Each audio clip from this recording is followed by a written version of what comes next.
roan buck, heading for the stream. Well, I think you're right on both counts, son. That's good reading.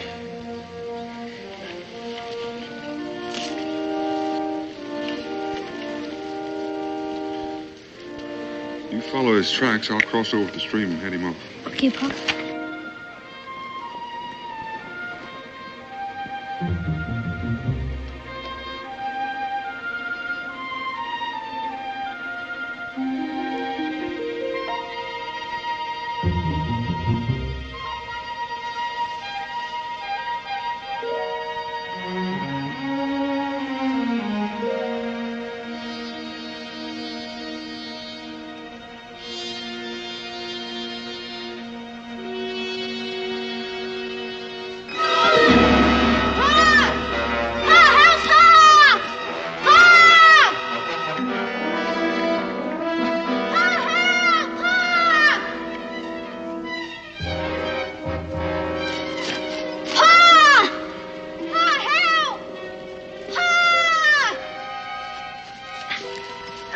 Son? Sure, but I bet that noise scared the deer off. Bet it scared everything for miles around.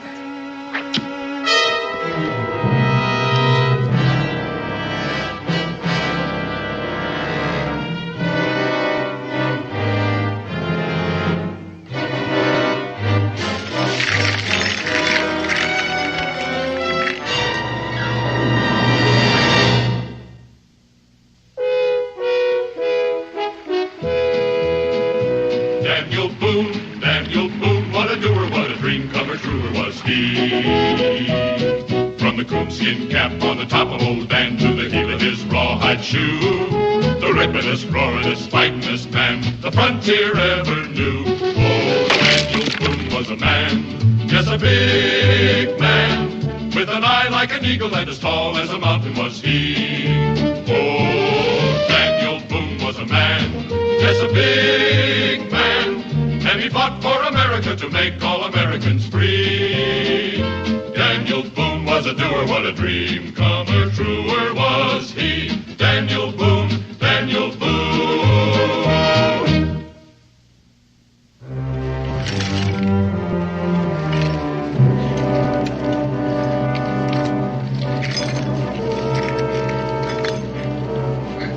Kaka, aykhona ningancami. Bazabulawa ndim not nina bayeke njalo. Sabalungisa. Makakhulume. Where's the captain? What captain? We don't know anything about your captain. Let us go. You were following us. That was a deer's track we were following. Must be what your pit's for.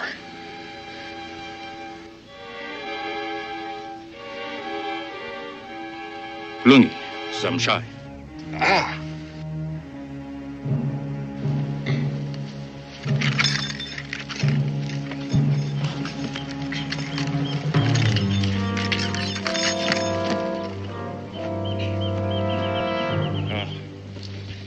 Kobosh.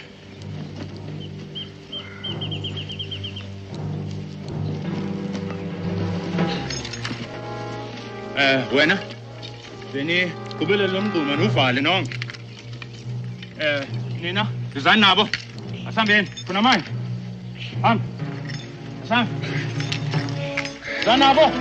Hand over. Andela.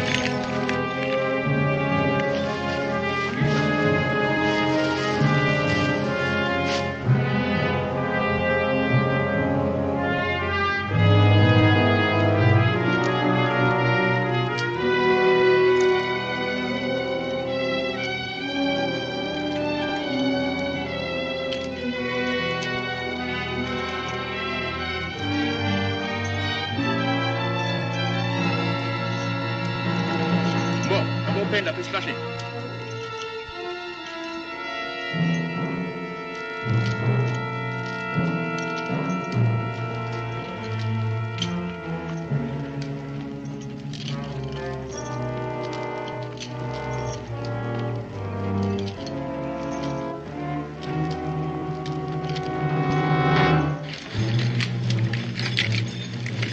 Ibat kobosha la 15 pamsan.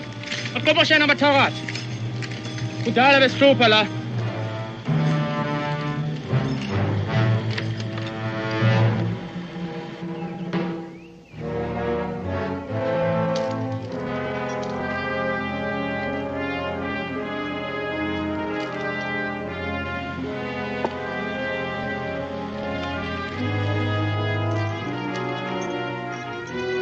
Fulala Manje. Fulala Manje. Fulala Manje. Fulala Manje. Fulala Manje.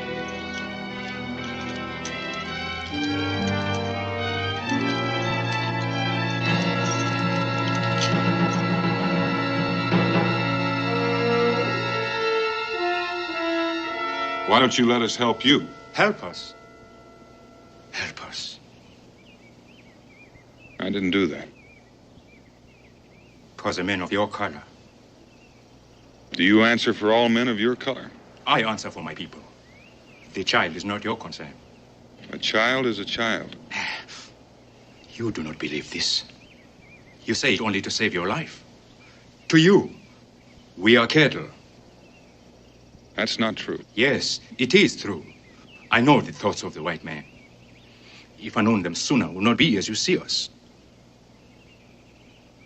How'd you happen to end up here? These are all that remain of my people. Once a village of hundreds. These live on the promises I make them.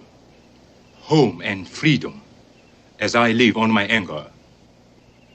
We were many brave hunters, many fruitful women, living in peace.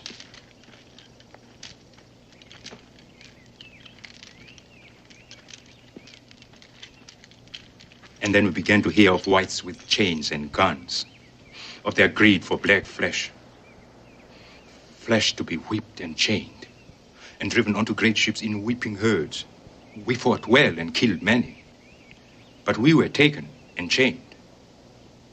And all through the long nights I whispered to them, Harambe, freedom.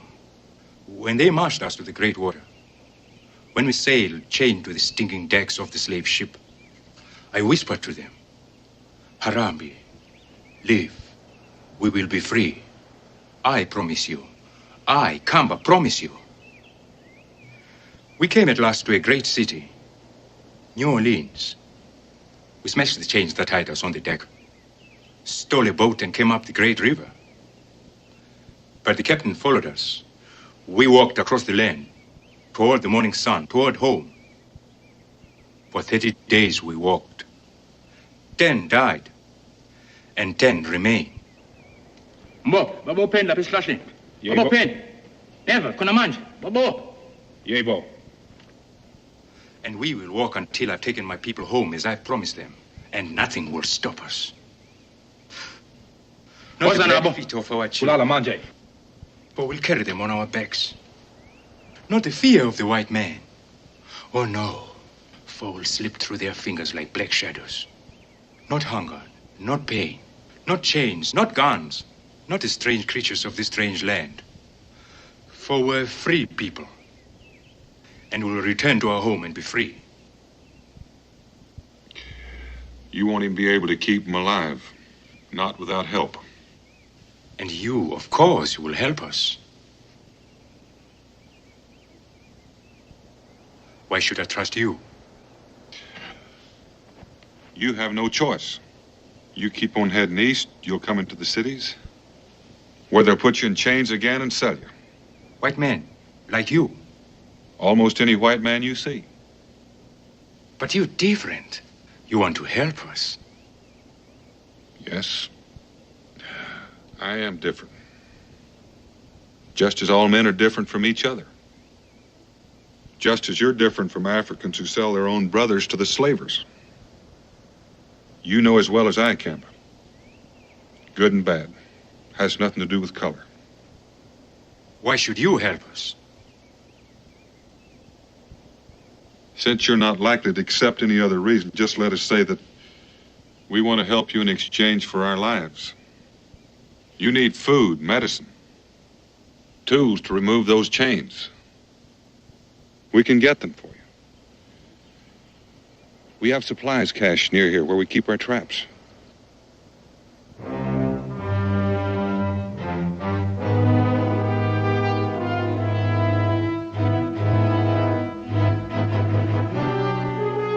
Mango, woza, mkhululi, msiki intamo, msiki.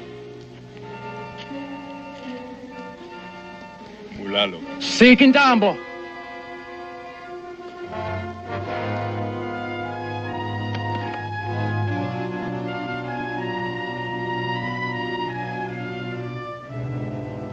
what about my son?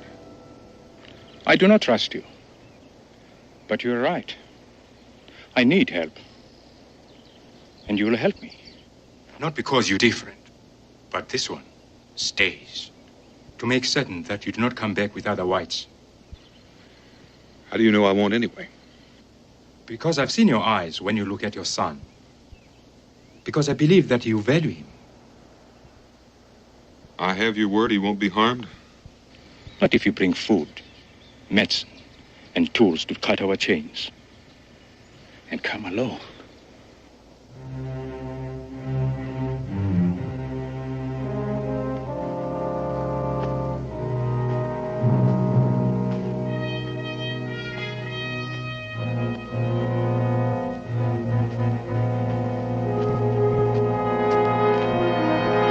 No!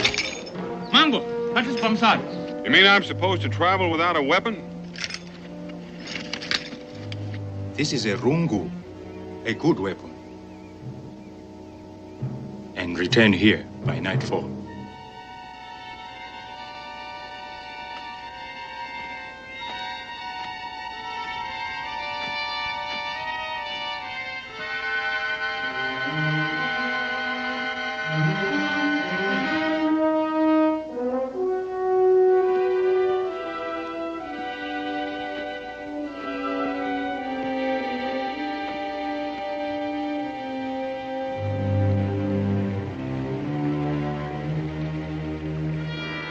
Well, Mitchum?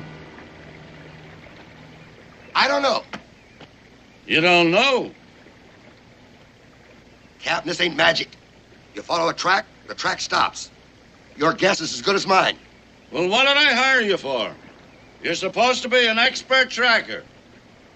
Deer, puma, bear. They're smart, but they ain't this smart. Smart? They're ignorant savages. Begging your pardon, Captain? They may be savages, but they ain't ignorant. They're smart enough to stick to the stream when they catch wind they're being followed. That blasted Mitchum, I'll have you keel-hauled. You tell me you lost them. No, we'll just follow the stream and find where they got out. We'll find them. Your sensible savages don't like the water that well. Sensible savages. A few touches of the lash, we'll see how much sensible they are.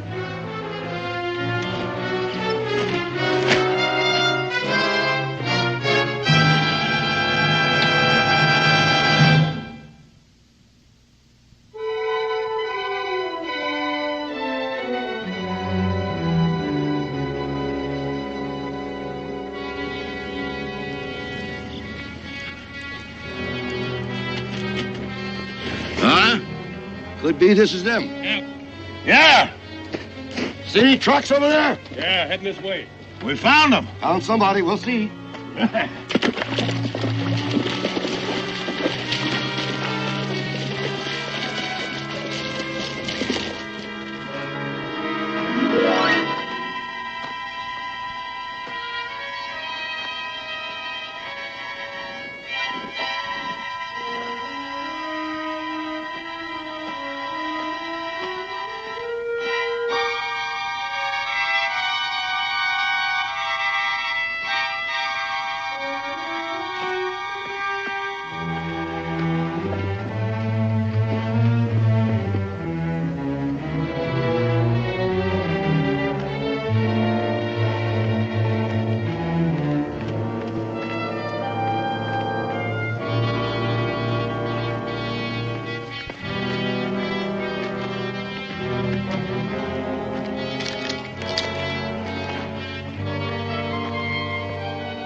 What is it, Mason?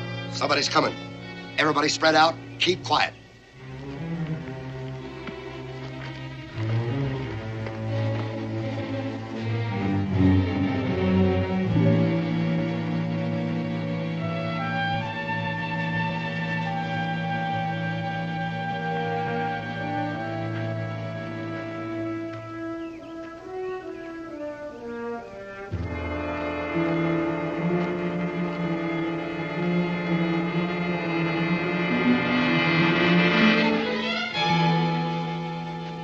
Howdy. Hey, I'm sorry I jumped out on you like that. I thought you were somebody else. Uh-huh. Maybe you've seen what I'm looking for. Who is this man, Meacham? My name's Daniel Boone. Daniel Boone. Say, I heard tell of you all the way down to Louisiana. My name's Jack Meacham. This is Daniel Boone. Captain Hazel Webb, the good ship Connecticut. My pleasure, Boone. Glad to know you, Captain. No, you'll excuse me, but I'm kind of in a hurry. I take it this is your territory. Perhaps you've seen some of my cargo. Cargo? In the middle of Kentucky? That's pretty good. This damnable cargo has legs, Boone. $10,000 worth of African slaves. Prime stock for the market in New Orleans. Escaped my ship. You help me find them, I'll pay you well for it. Sorry, but it's not in my line. You generally carry this kind of a weapon, Boone? You think I owe you some kind of explanation? No, my boy. Just friendly interest. I figured maybe, if you would run into some kind of trouble, it'd be useful for us to know about it.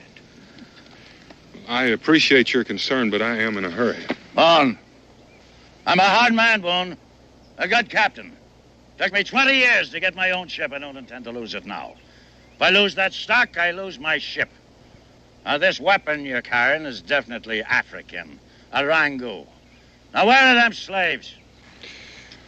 I told you it's not in my line. This here's a bill of sale, Boone. For them blacks for property. My property. Now, why don't you? I'm sorry, I can't help you. I told you I'm in a hurry. Boone, you know it's against the law to aid fugitive slaves? We don't have much call for it out here. It's against the law of your country, even out here. Don't you stand on the laws of your country. I'm standing right in the middle of my country waiting for you to let me pass.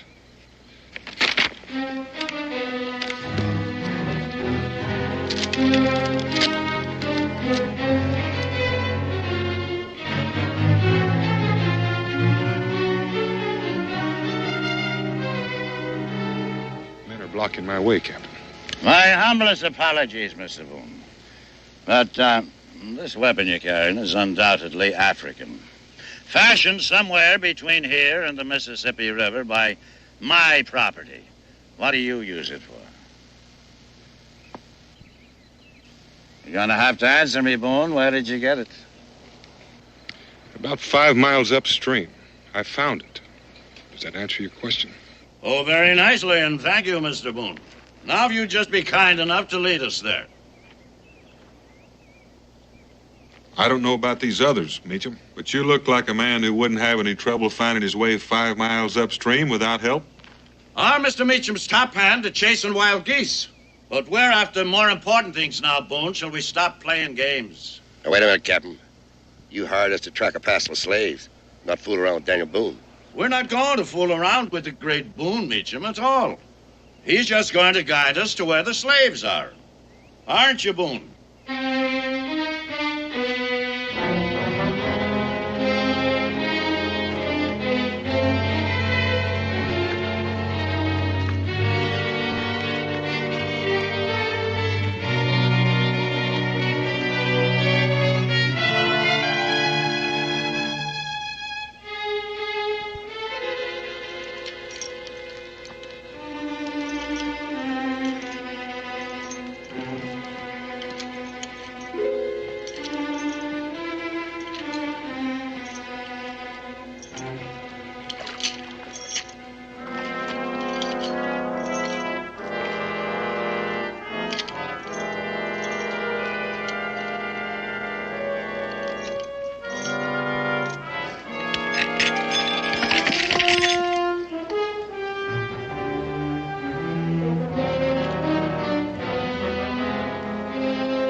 Thanks, Daniel. Well, I'm glad to see you're being reasonable about this, Daniel. You know, I never figured a man of your reputation would stick his neck out for a bunch of them soulless black savages. It's been proven that they have no souls, of course. Oh, yes, established scientifically beyond a shadow of a doubt. You should see the way they live over there, Dan. Oh, bloody savages. We bring them here, you know, give them a roof over their heads, some honest work to do, food and drink, and some good Christian learning, and it's the best thing in the world from Daniel. Believe me, the best thing in the world. Well, it's amazing they don't pay you for the privilege. Ah,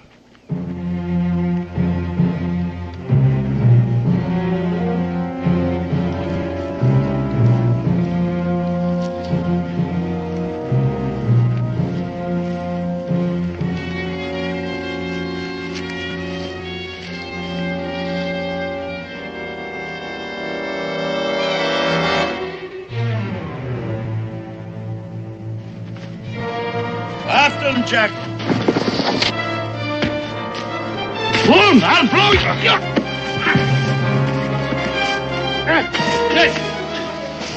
All right, get him out. Get him out.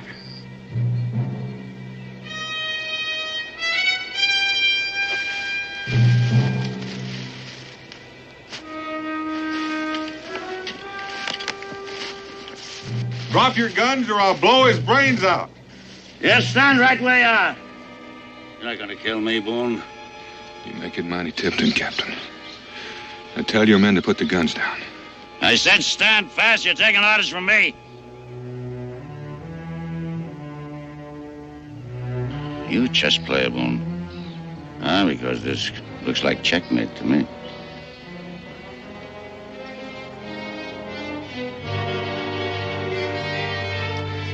Kill you, Captain, if I have to. That's no point, Daniel. Don't you see? You need me alive. I need you alive. You kill me, my men will feel free to kill you. And if I kill you, then I don't get what I came after, do I?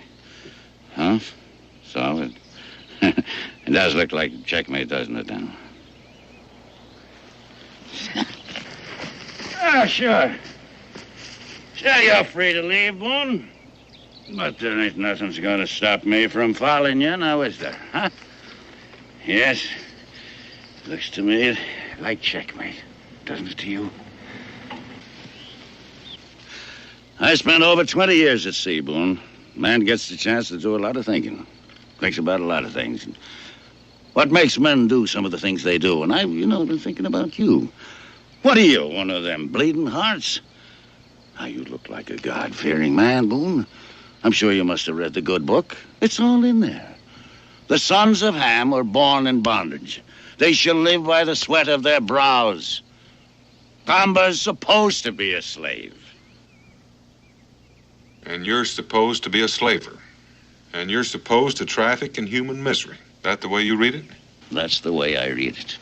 Thinking about maybe trying to escape when it gets dark, huh? You better put that thought right out of your head, Boone. Because if we don't get to Comba's camp by nightfall, well, they will just throw a couple of, half hitches and a bowl and a two around you and make you nice and snug till morning, huh?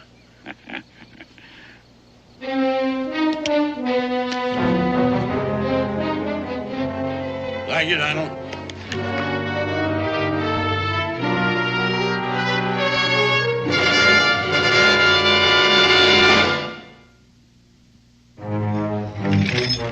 Bonita de la Paz. Diego. Pangsan.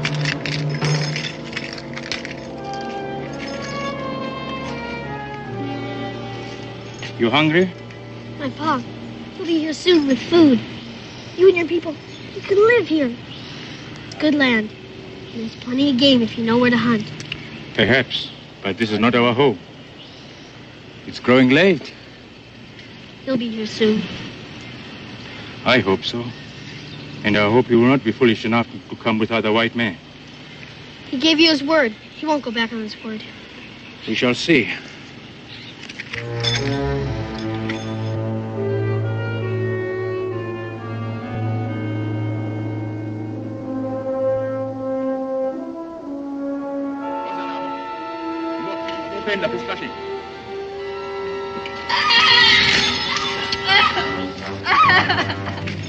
Linda. Yin.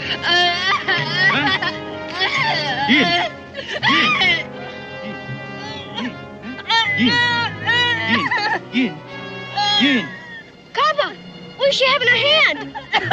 On the ground. Huh? Kaba, if she ain't near those berries, she'll die.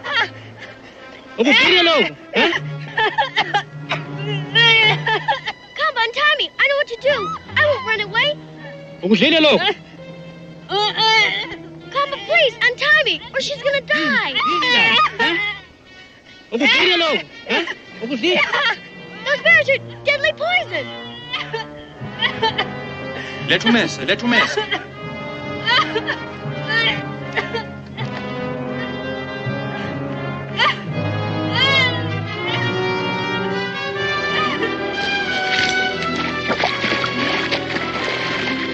need some water.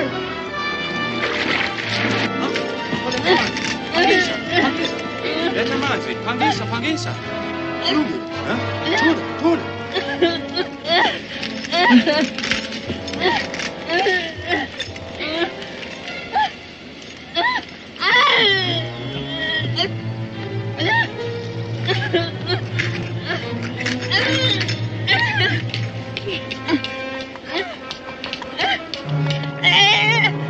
Hold her head. Hold her tight.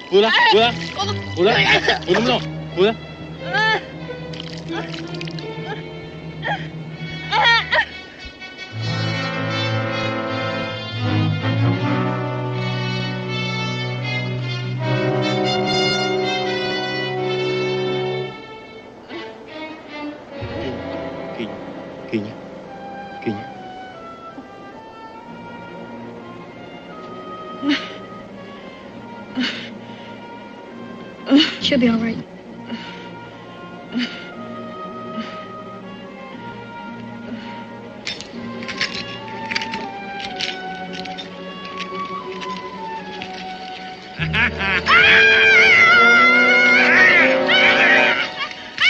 Stop it, Cobber! Tony, get him, get the knife out of his hand. Come on, you.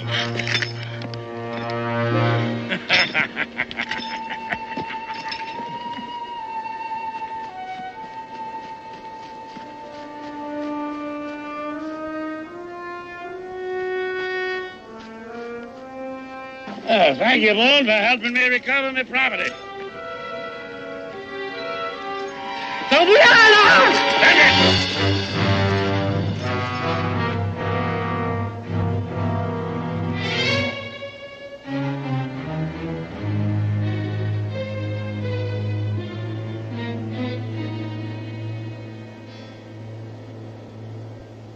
Where are the rest of them?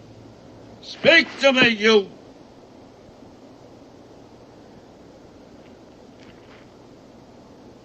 Back.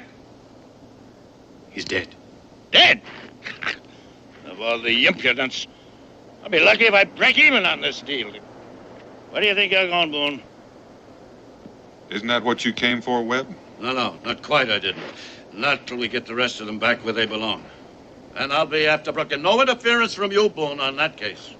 Get that chain. Put it on Boone here. Sorry, Boone, I don't like to do that. Believe me, I don't. Bad discipline for blacks to see a white man in chains. But I can't risk you running out on me. You might be making a mistake, Captain. You and your men may slip through, but I saw plenty of Shawnee sign on the trail.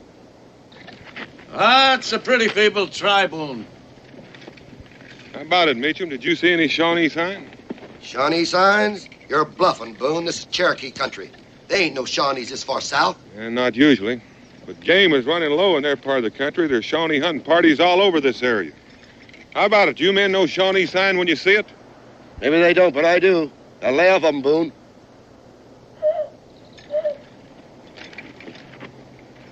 Did you hear that, Meacham? You better keep your eyes open.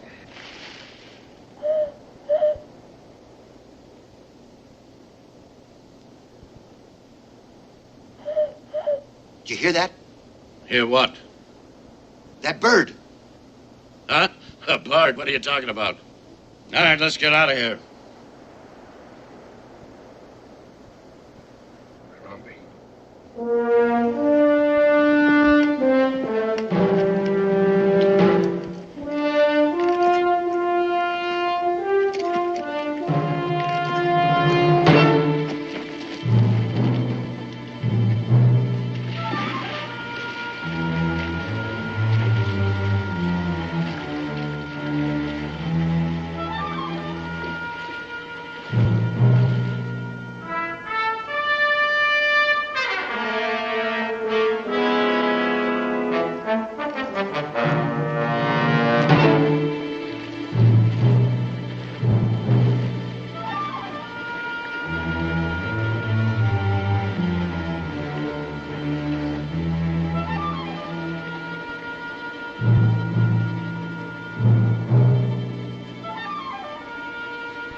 Mitchum?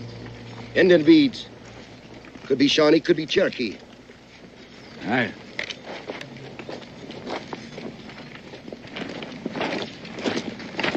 Well, Shawnee. you can't be for sure. You said you knew Shawnee sign. Now, what is it? He says it's Shawnee. You believe him? Yeah, not really. But I figure Boone likes his scalp as well as the next man. What are you up to, Boone? Come here, Mitchum.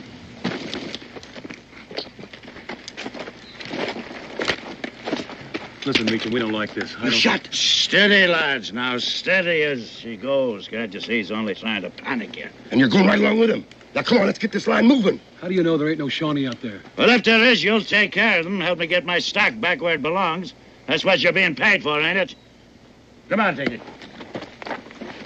You ain't paying us all that money, Meacham. Anyway, them slaves are slowing us up. I say let's get out of here. Nah, let's stick around for a while. You keep your eyes open.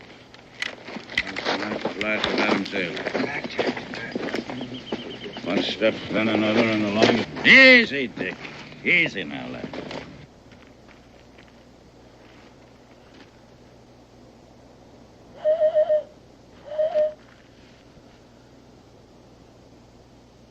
Did you ever see a Shawnee scalping knife? One swipe and your hair's going right down to your eyebrows. That's Blarney, Boone. Chop, chop! Come on! Look! Up! Harambe. Harambe. Hey! Hey! Hey!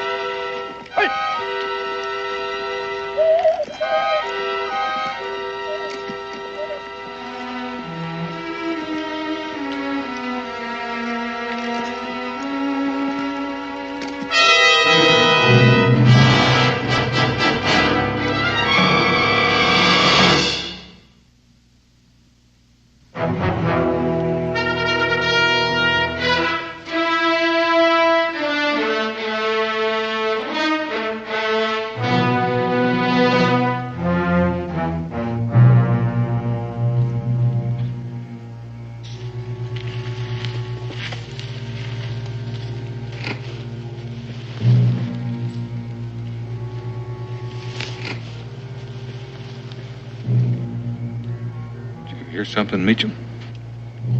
No. I didn't hear nothing. Did you? Yeah, I thought so.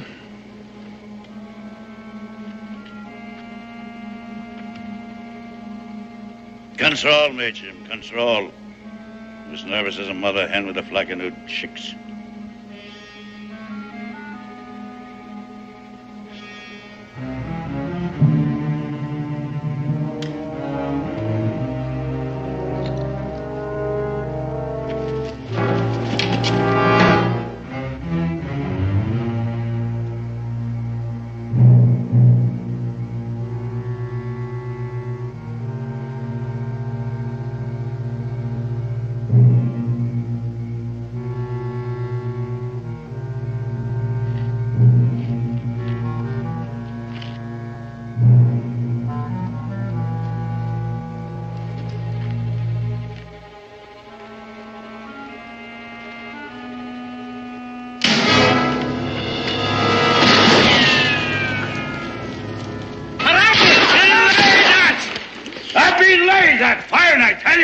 There's nothing out there. I ain't sticking around here a minute longer. Now, you listen to me, you bunch of lily-livered swabs. I'm paying you. I know what you're paying us for, but I don't know for sure what's out there. Oh, no, bills. You're shooting at a bunch of shadows. Now, you'll all obey my orders. Also, help me, I'll take the cat o' nine tails to you. That's it. Finish him.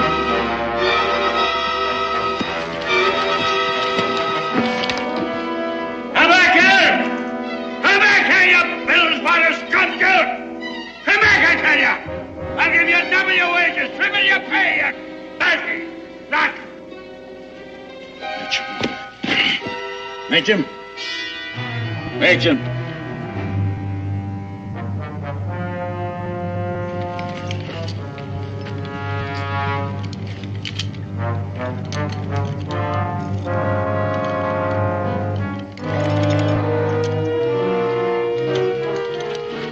All right, Boone. shoot. But can you reload? What'd you call it, Webb? A checkmate? What do you want? Drop those pistols. Hand me the keys.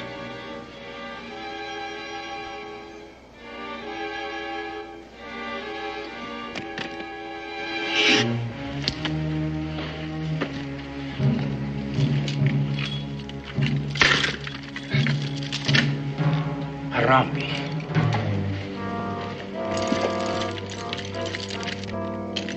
Harambe.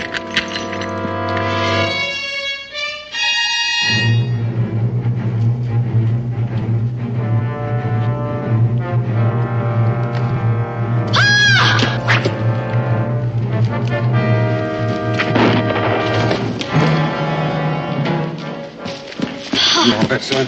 I'm fine. I'm proud of you, boy. How many of them are there? 4. I prepare my men for battle.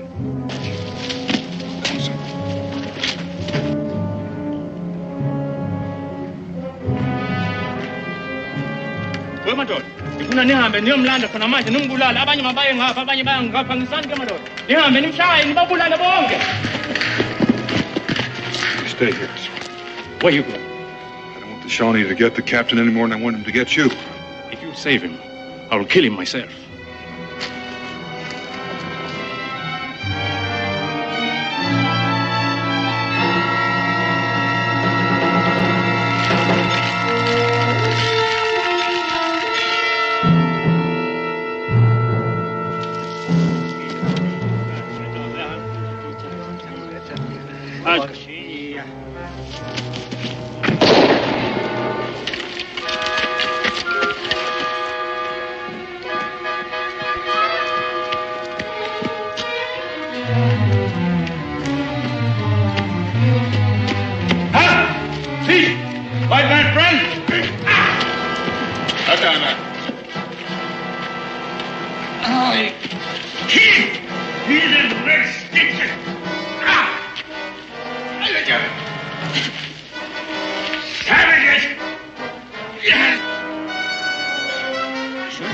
Pay for this by the great heart.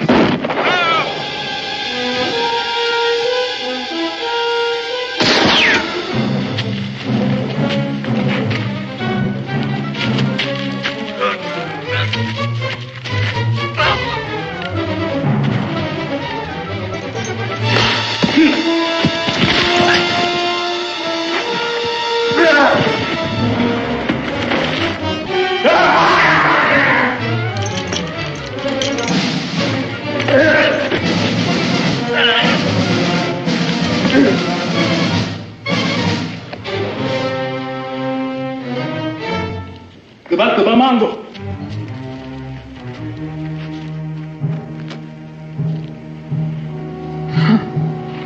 Combat! No! Do you want him to leave? I'll let him leave.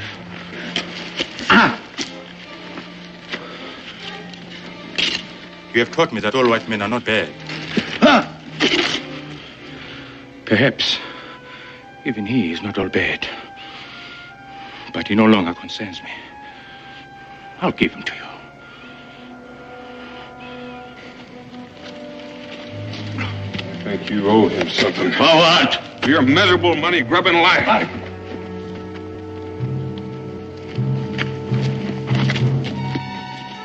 Gamba, you see this? It says he owns you. Now look here, Boone, the laws of this You want to talk to him about his country's laws? Harambe! Saychisa ngoku le ncwadi. Bikade siqabangele. Yatsha. Sobe siphinde ngoku basibulala abebelungu. Harambe. Nizahamba ke ngoku. Nonke. Hambani. Now I'll take my people home. You never make it, Gamba. If you continue east toward the morning sun, you'll just be captured again. But there is land beyond Cherokee country. You and your people can make your homes there. What would we find there? Good land, game for your hunters. And this Cherokee, they will welcome us, even if we're different from them. The Cherokee judge a man by what he does, by what he is. And we'll live in freedom. Yes. You are sure no white man will come and will remain in peace? I can't promise you that, Combo. No man can. But you'll have as good a chance as anybody else. Harambe. Harambe.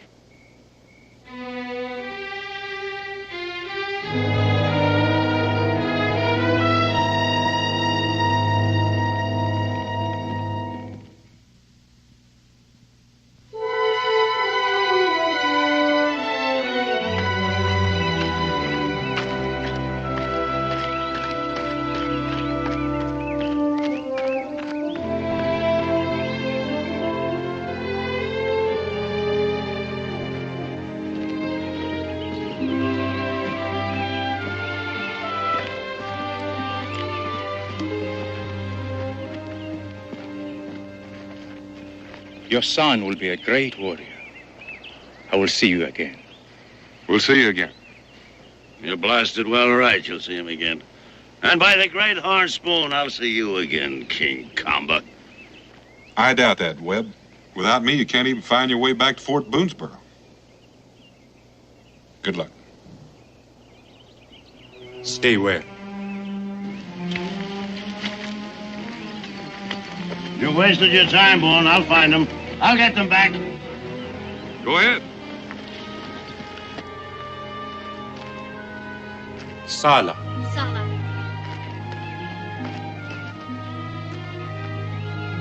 Oh, but Daniel, I could die out here if them heathen redskins don't get me first. I can't argue about that. But you can't let that happen, Boone. What do you think, son?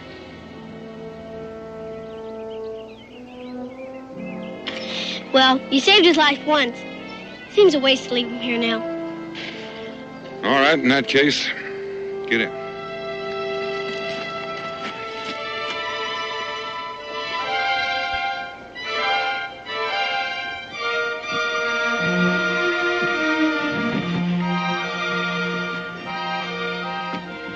All right, Captain. You can start paddling.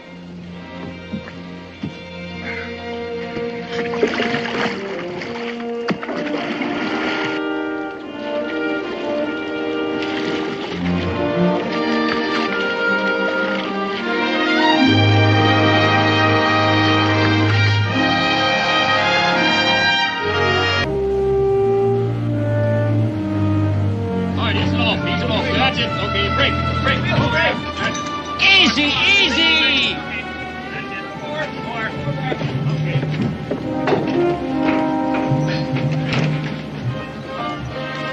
That wagon has to be dead center. Make sure that's securely tied. Corporal, you'll find some more rope behind this skiff over here. Come on. Lively!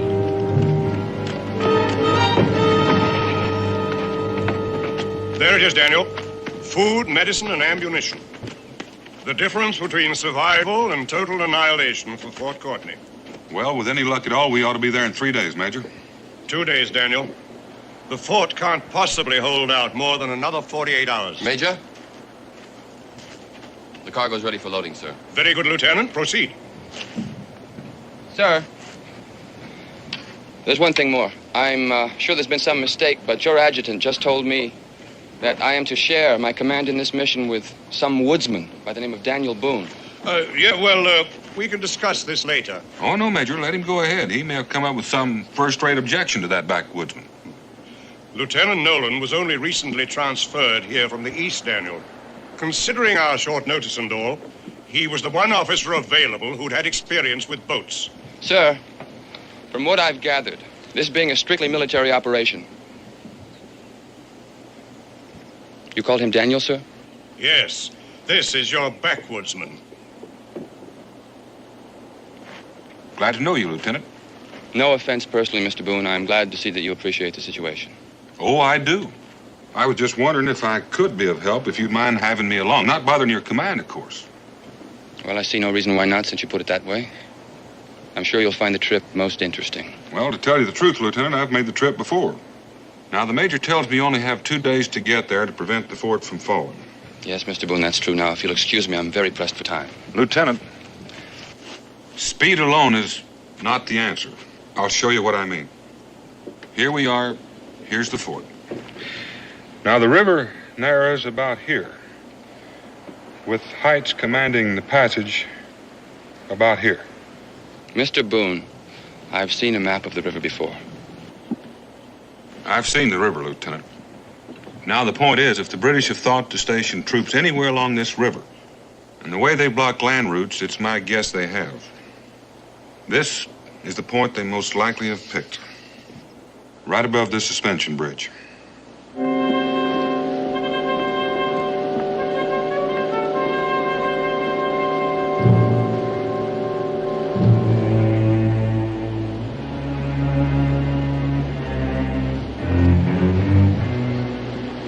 One degree correction. Fire when ready. Yes, sir.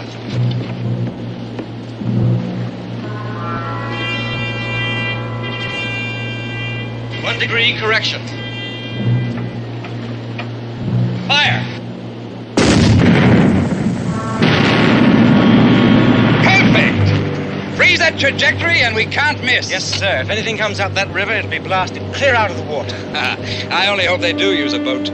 With the gunpowder they'll be carrying, one shot would do it. The blast will be heard from here to Fort Courtney. If not, by good King George.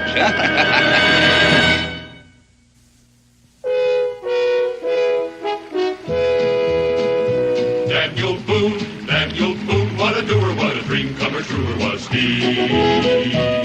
From the coonskin cap on the top of old Dan to the heel of his rawhide shoe, the ripperest, roaringest, fightingest man the frontier ever knew. Oh, Daniel Boone was a man, yes, a big man, with an eye like an eagle and as tall as a mountain was he.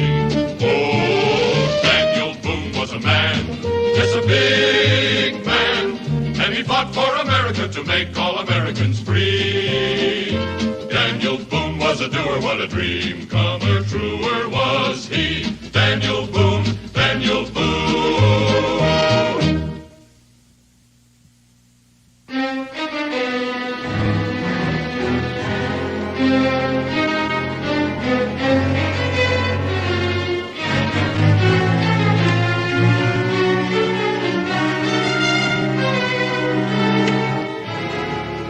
I'd feel a lot better about this expedition, Daniel, if you took those soldiers with you. Well, I'm not one to turn down help, Major, but unless they're Pullman, there's just no room on board. But suppose you do run into a British force somewhere along the way. Well, I don't suppose I could carry enough soldiers in that situation to do any good anyhow. I suppose not, but that young lieutenant. Oh, I think you'll be all right, Major. Just needs a little seasoning, that's all. Gentlemen, the Army needs 5 men to pull that flatboat upriver. Unload, free ride back downstream with the current, 3 days in all. But I need very experienced polemen, because we've got to get there in a hurry. What's the rush, Sonny? Yeah, we ain't going nowhere. I'm on the hurry. You in a hurry, Barnes? I don't see that concerns you. Nobody pulls nothing on this river unless I say so. So where you're going, why, and how much concerns me plenty. Mm-hmm. Well, I would think that you men could use all the work you could get. That's so? I'm still waiting for the answers, Sonny.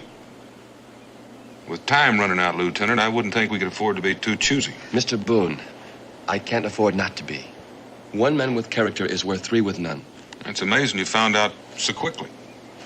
It's a matter of training, Mr. Boone. You take that man there, he could prove invaluable. He has leadership qualities, experience, spirit. It's pretty fair in the muscle, too. You. You're apparently the one to deal with. I'll need 4 men on the poles and 1 man on the sweep. In the first place, the name is Stronk. Mr. Stronk. All right, Mr. Stronk. You'll do for the sweep. And I'll leave it to you to choose the 4 best men in this lot. Just like that. Where to? How much? I don't think we should tell him where we're... Fort Courtney. And $20 a man. Go soak your head, Lieutenant. We ain't gonna make a trip like that for no 20. Wait a minute, Strong. Why don't you speak for your... Oh! Now you make that 30, and we'll think about it. The lieutenant can't afford $30. He was just about to tell you that. Now, if any of you men are interested in this offer, I suggest you start loading those supplies on the flatboat. We'll be shoving off here shortly. Mr. Boone. Wait a minute. Now, Mr. Strong.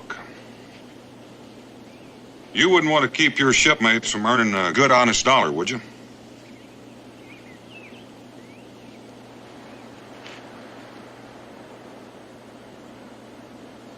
Well, I guess if it's for the Army, it's our patriotic duty. Toby, Parker, Barnes, George, let's go down the docks. Was there something, Lieutenant? Yes, Mr. Boone, a matter of authority. From now on, I'll handle these matters alone. If you prefer. Can we get this stuff loaded first? Fan out down there.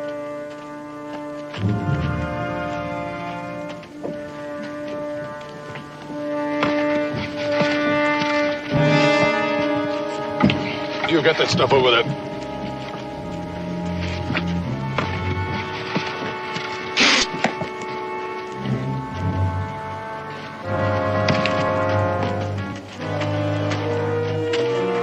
Here.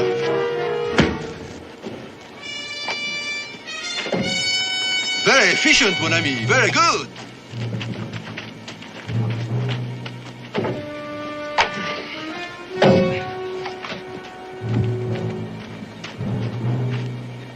Now, just one more.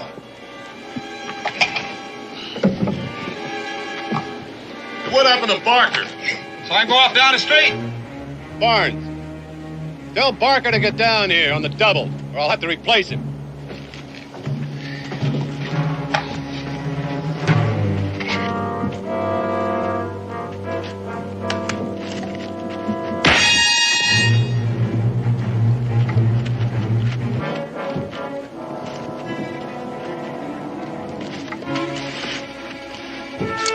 Come on.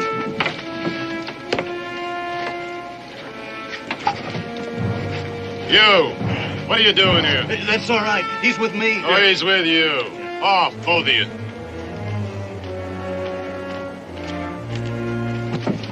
Excuse me, sir. Are you perhaps the hire of a tollman for this boat?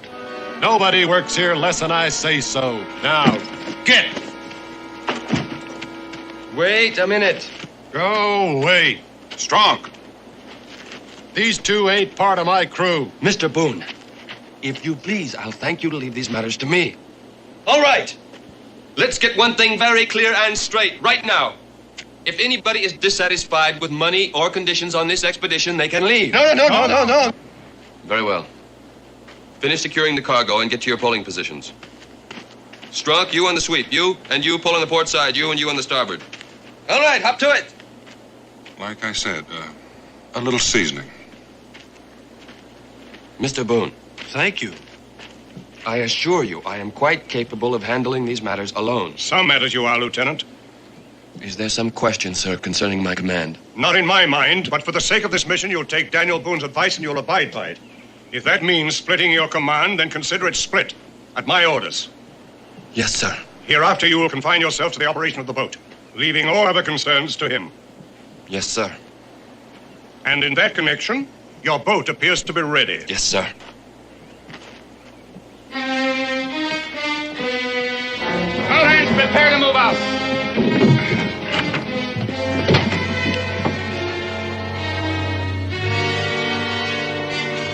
Let's go forward. Let's go aft. Bring her back by starboard.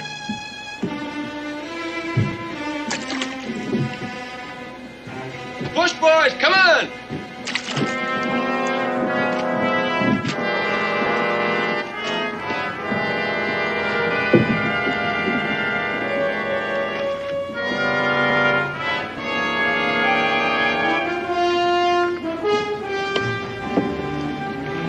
Pull the midstream.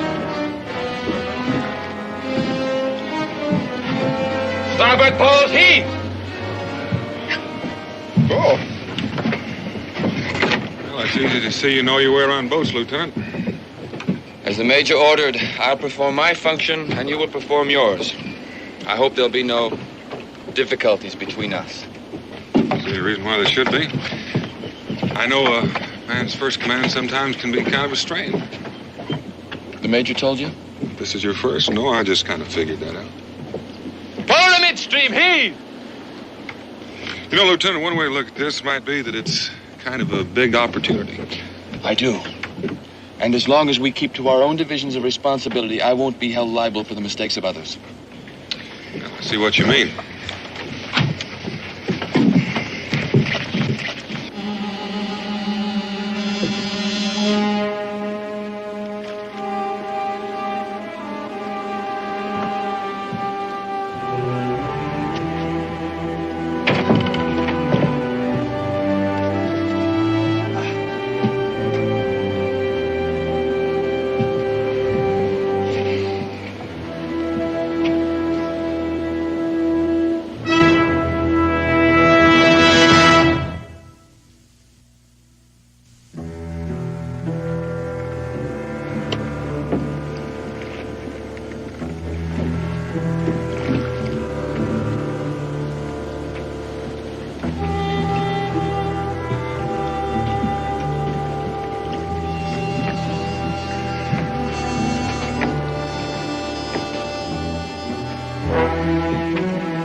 Parker and Barnes, Frenchie. Parker and Barnes? What is a Parker and Barnes, monsieur? Don't give me that. Oh, excuse me, I'm so sorry. You clumsy fool, I'll break you in half.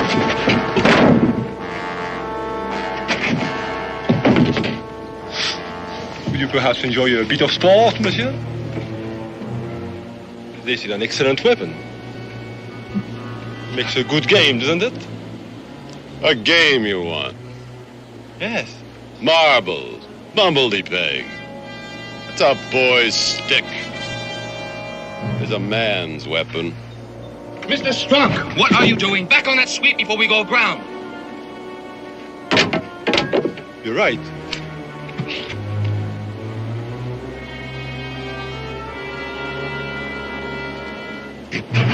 No, put those knives down. Sit up.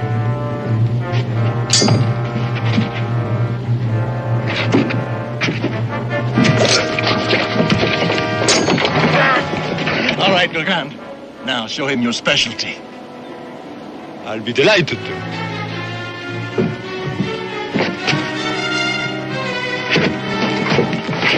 Seems you gentlemen don't hear commands too well. With the Lieutenant's permission, I'm sure you all have good hearing for the clink of coins. And if there are any more shenanigans like this, those responsible are going to have their pay docked by half. And if you don't like it, you can always swim back. Right, now back to your posts. You've cost us valuable time.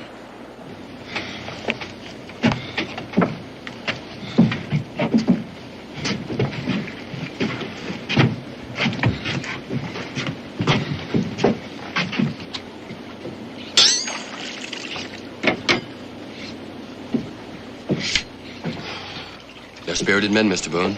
It would be helpful if you could keep an eye on them. Bit early to be looking for the British, isn't it? Well, the British control all the territory along the river. One lookout anywhere along the river reporting our presence could mean the end of our mission.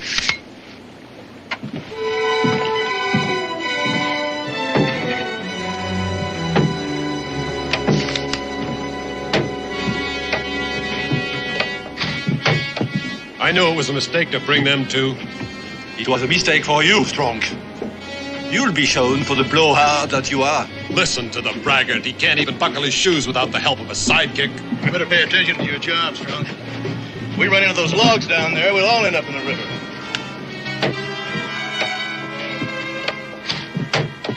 Strong, bring her alongside those logs.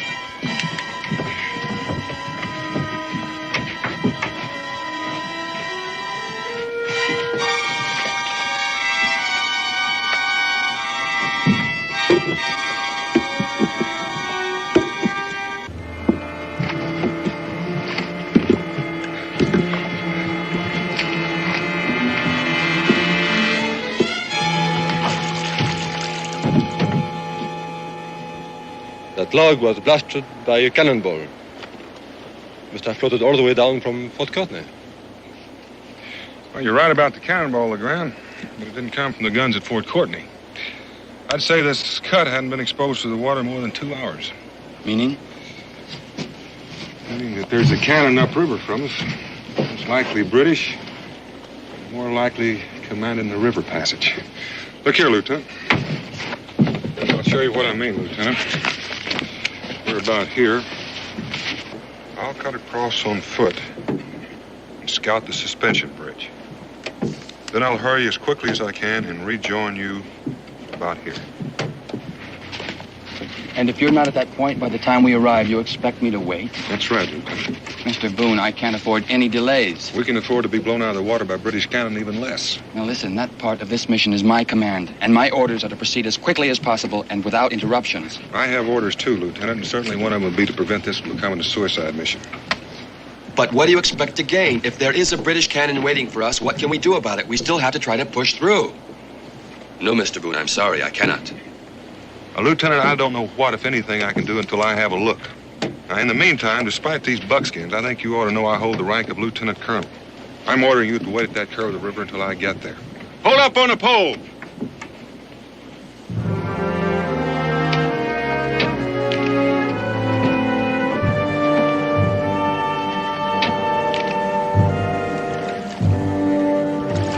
Carry on, Lieutenant. All hands, start pulling.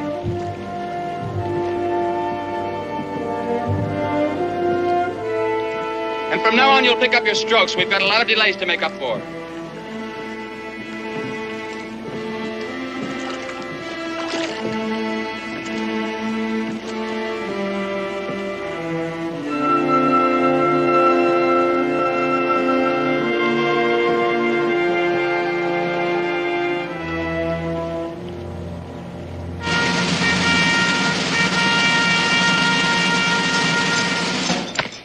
Captain, I want you to double the sentries tonight. Yes, sir. And put a 24-hour watch on the bridge. It'll be a bright moon tonight. No chance of any boat getting past us if we're alert. Yes, sir.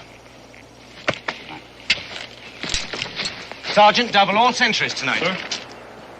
Dismiss!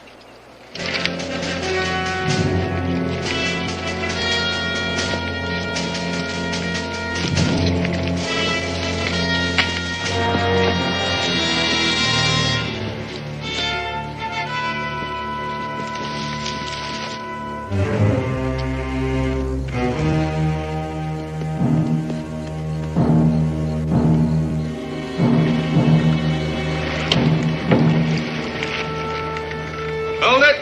This is it. Toby? Yes, sir. Drop the bow anchor.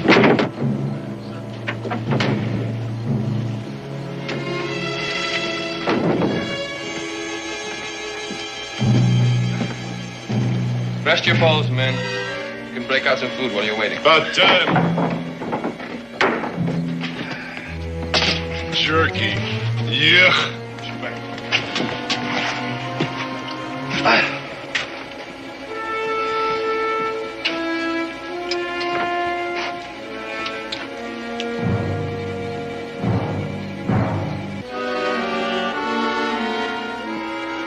Funny, I never seen you two around town before. Well, we're just passing through. We come from south of here. Peculiar place must be. All wear them bracelets around their ankles? About you wear them too? When I think it's none of your business, I'll let you know. I won't say I never seen any bracelets like them before. They're usually attached to chains. Of course, chains could be hacked off if need be. You know something? You do an awful lot of talking for a man that's so outnumbered. Lieutenant! What's the trouble, Mr. Strunk? How long are we gonna have to sit here on this rotten scow? Until I tell you to move it.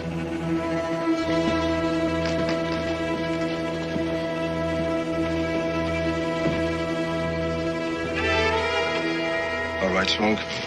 What are you after? What do you got? Nothing, probably.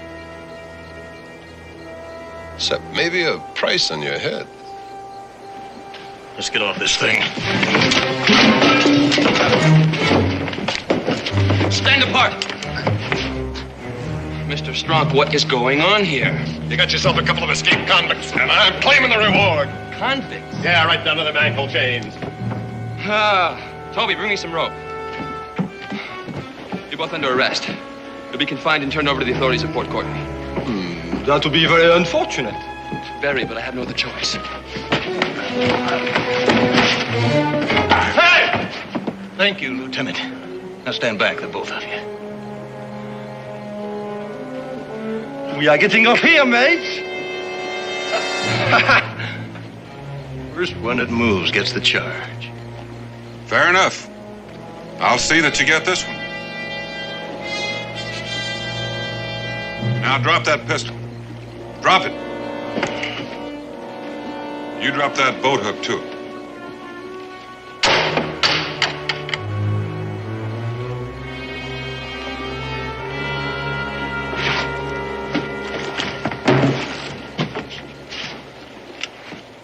Escaped criminals, Mr. Boone. If I hadn't been so bullheaded. It's lucky I got back when I did.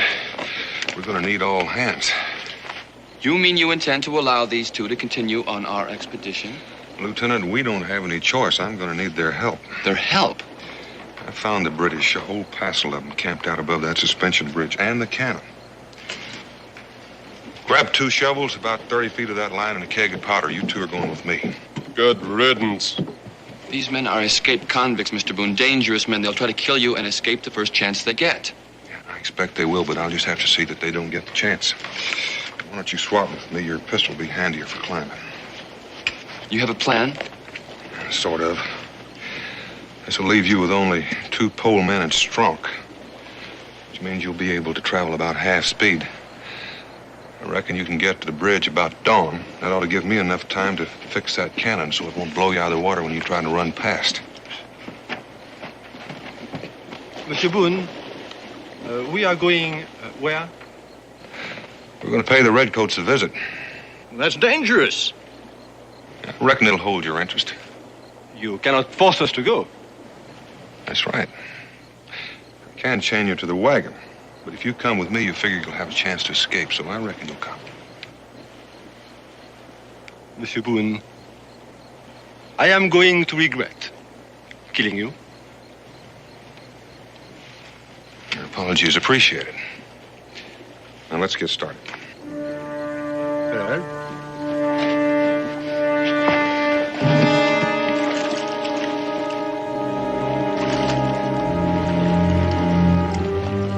Remember, if you come inside the bridge before dawn, hang back till the sun comes up. Then come by as fast as you can and don't stop for anything, no matter what.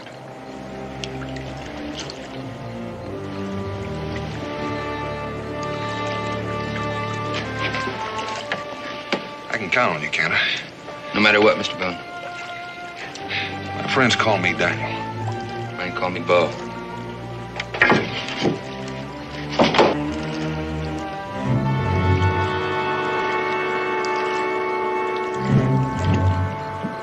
On the bow, up anchor.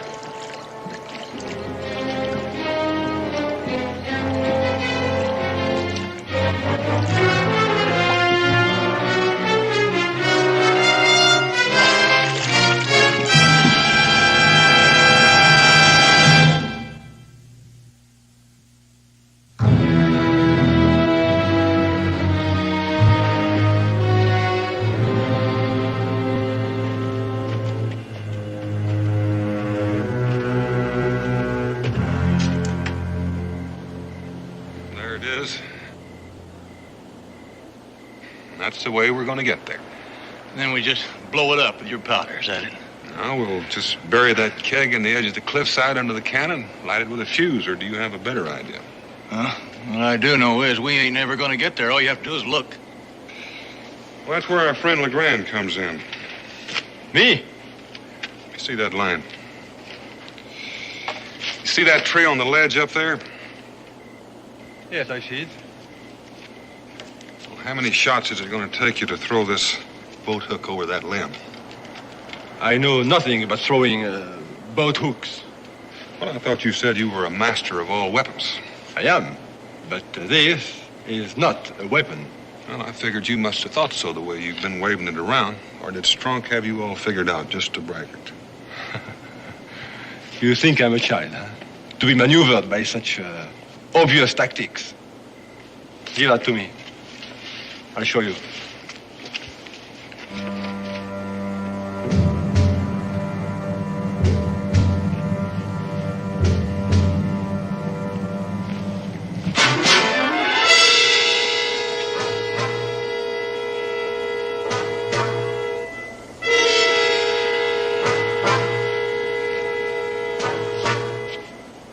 It was fair?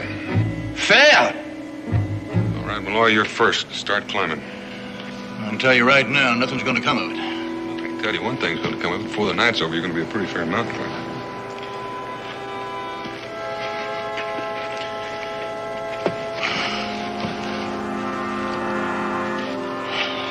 First chance I get, he's dead. You better be quick or I'll get him first. We can argue about that later. Climb.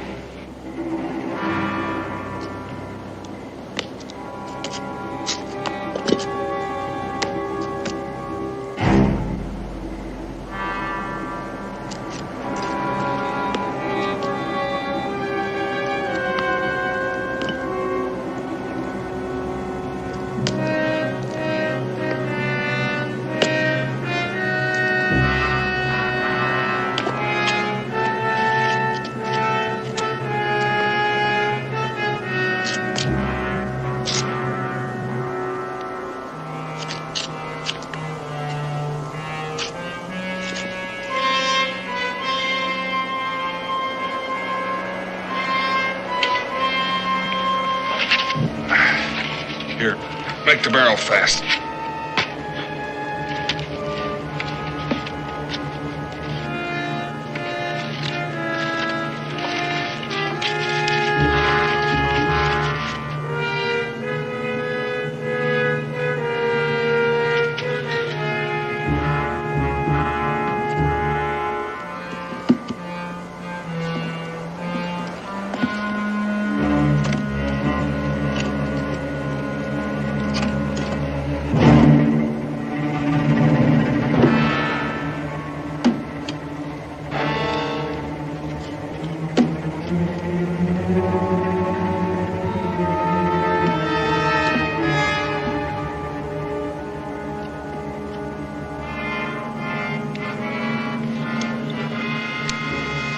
You're next.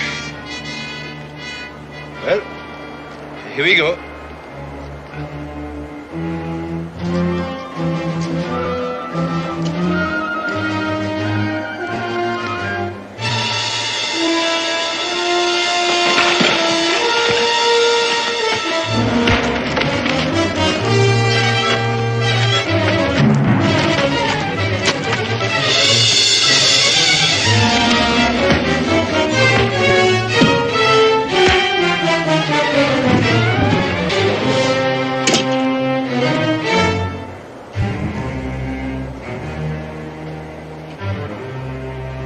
Why don't you fire?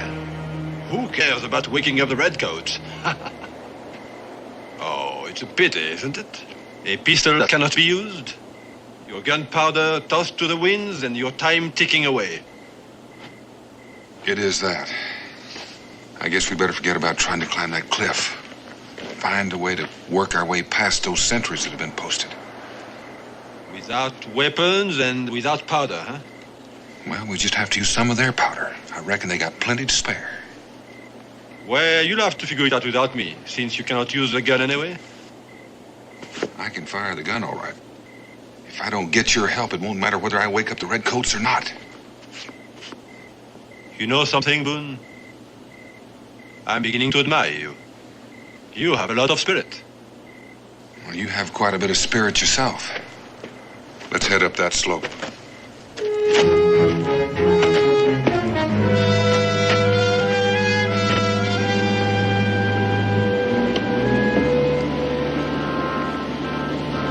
This is as far as we go. Toby, drop that anchor.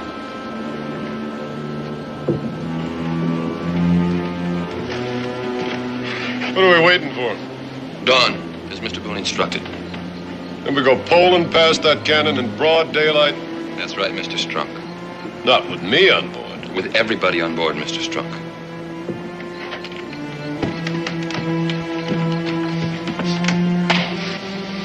That's what you think.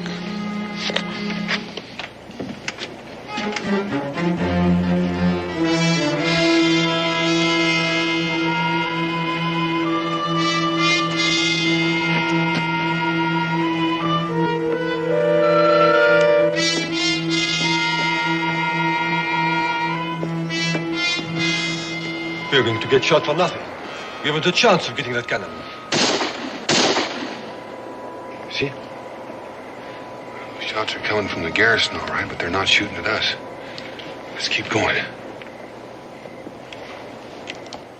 What's the meaning of this? Who's firing? Caught him in the brush, sir. Keep your hands up. Serve you right if you had hit me, you blundering oafs. Man trying to do you a favor. Mind your speech, sir, and state your business. Or favor, as you call it.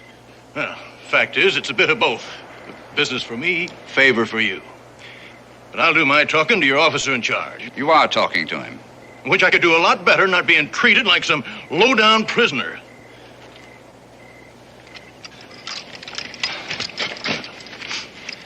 Merci. Now, just what is it worth to you to find out something new about them supplies that are heading for Fort Courtney? Nothing. I'm ready to blast anything that comes up that river. Well, sure you are. Of course you are, but it'd be nice for you to know just when they're coming and just how they plan to get by you in spite of your cannon. I don't know what your information is worth, if anything, until I hear it. And you won't hear it until we've settled on a price. I figure that, 100 pounds in your currency, that'd be a fair price.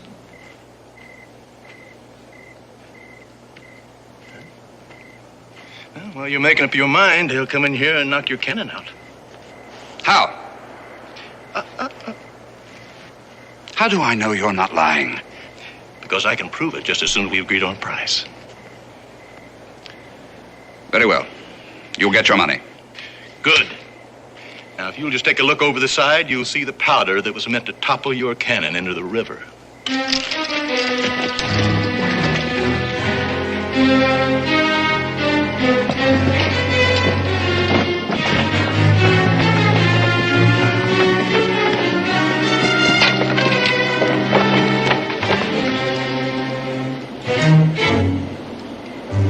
Looks like a keg of powder, all right, sir. Splintered, but nothing else. All right. How many men? And where are they now? Well, there was 2 of them last time I saw them. But if the man in charge has his way, they'll disable your cannon before they bring the flatboat with supplies into range. Flatboat, yes. I'd anticipated something of that sort. You'll get your money when that boat is destroyed. You men, guard the approaches to this cannon and shoot anything that moves.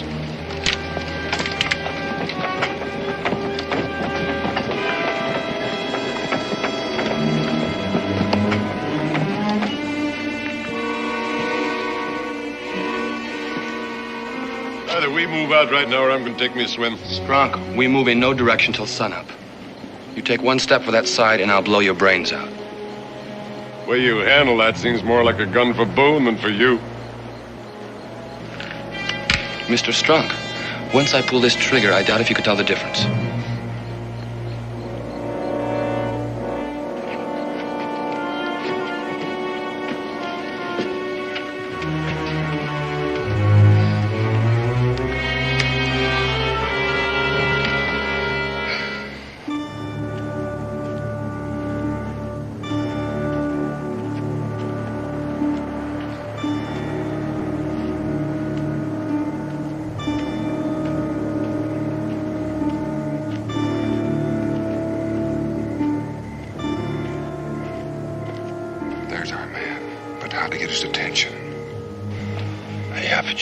weapon for the occasion.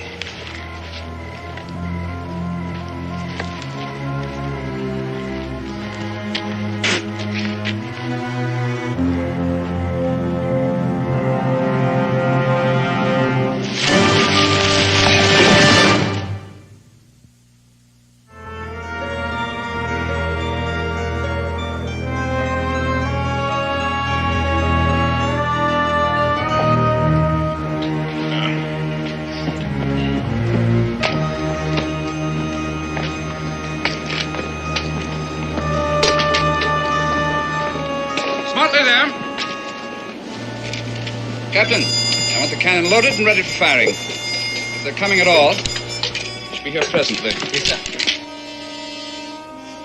Break out the powder.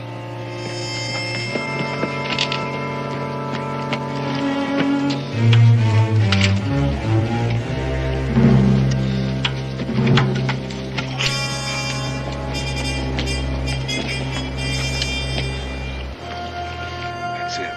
That's the cave. That's right. Now we know where the powder is. How can we get there? What we need's another uniform.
If this is some kind of trick, sir, all you'll get is a bullet.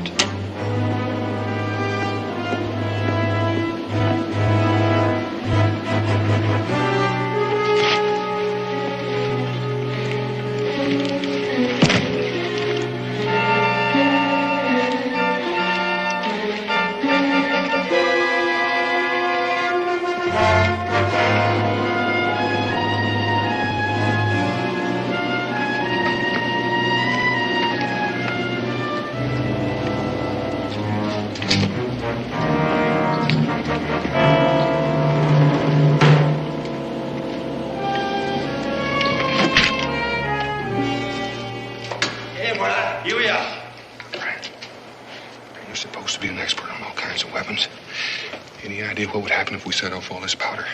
A shallow cave like this, the blast would level everything on the outside for quite a distance. That cannon is lined up directly in the mouth of the cave. Yes, but there is first the matter of setting off the explosion without including ourselves in the blast.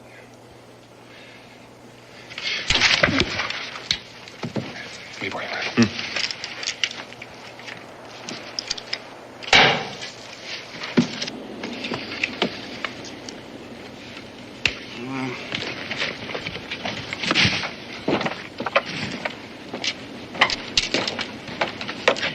Patience, Colonel, patience. She's got a stripe-happy West Pointer for a captain. He'll get her here if he has to push her.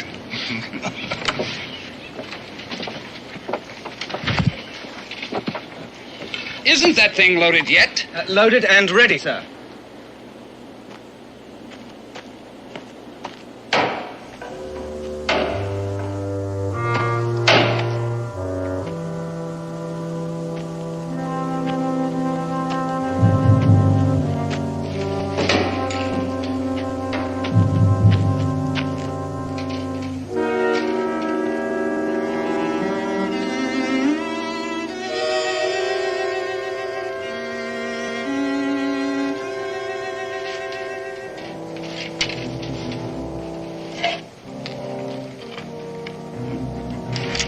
Captain!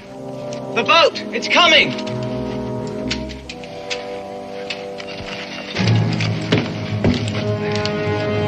To your post! To your post, men!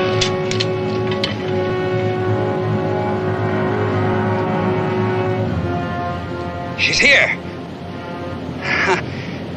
Loaded to the ears. Make ready for firing. No one would show up on time.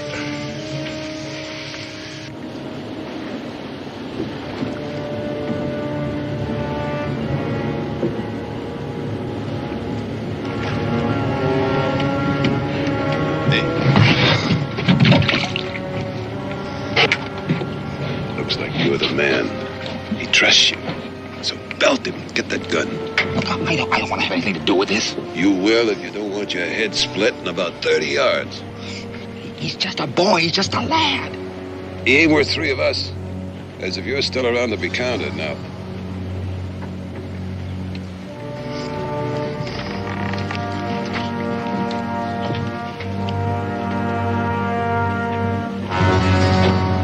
Hey, look!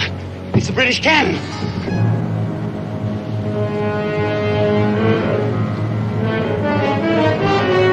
Stand by.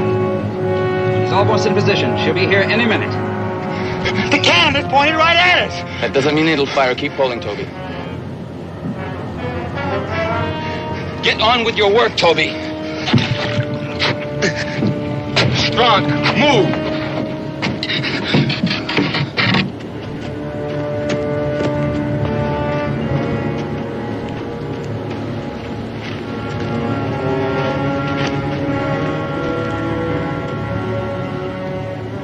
Captain!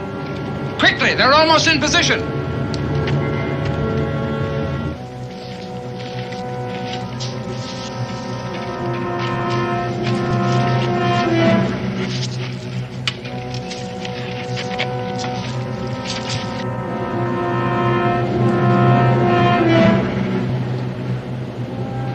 Ready?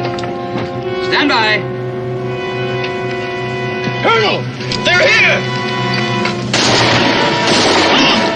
No, you fools! Back to your cannon, Nate! Back to your post! The cannon, you idiots!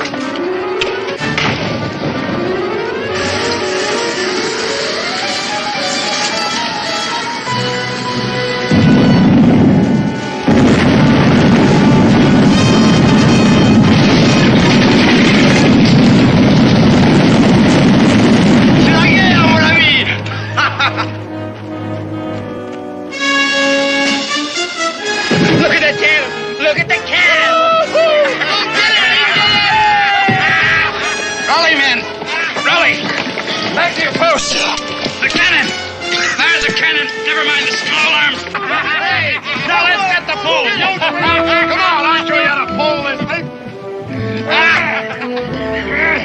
Fire the cannon! Cannoneer, raise your torch! Get to the cannon!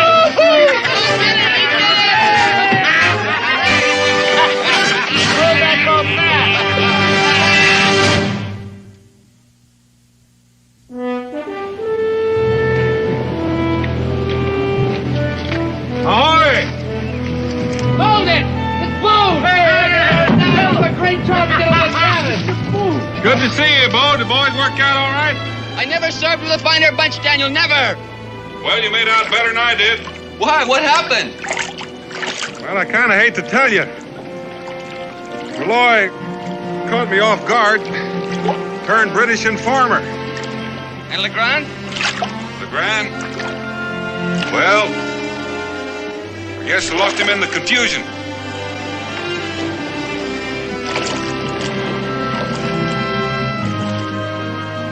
The important thing, Bo, is we're going to get those supplies to Fort Courtney on time, right? Right, Daniel.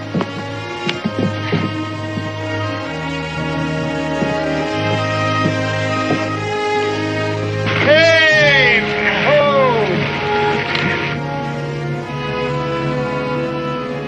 Bon voyage, gentlemen.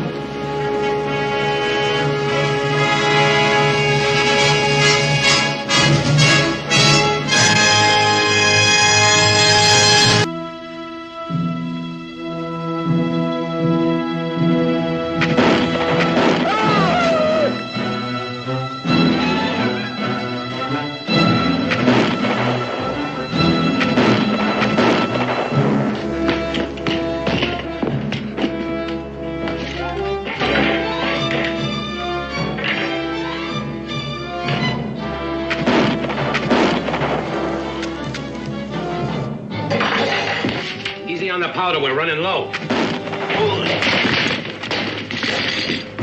Ma! Your mother's valuables. Quickly.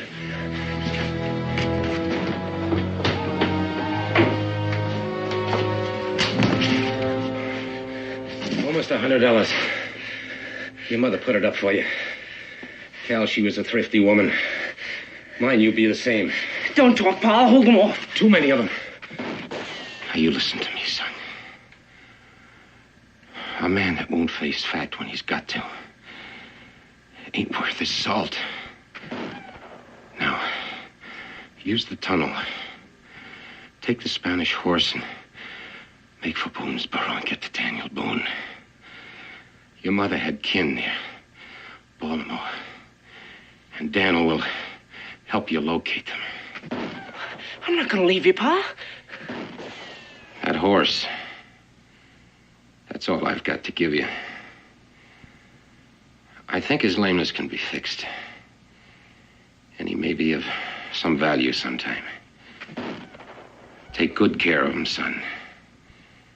And maybe someday he'll take care of you.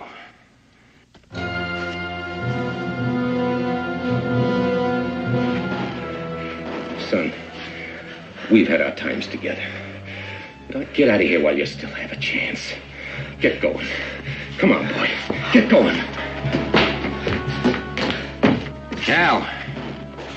Take care, son. I'll come back with help as quick as I can, Pa.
Daniel Boone, what a doer, what a dream comer truer was he. From the coonskin cap on the top of old Dan to the heel of his rawhide shoe, the ripperest, roaringest, fightingest man the frontier ever knew. Oh, Daniel Boone was a man, yes, a big man, with an eye like an eagle and as tall as a mountain was he. Oh, Daniel Boone was a man, yes, a big man, and he fought for America to make all Americans free. Daniel Boone was a doer, what a dream comer truer was he. Daniel Boone, Daniel Boone.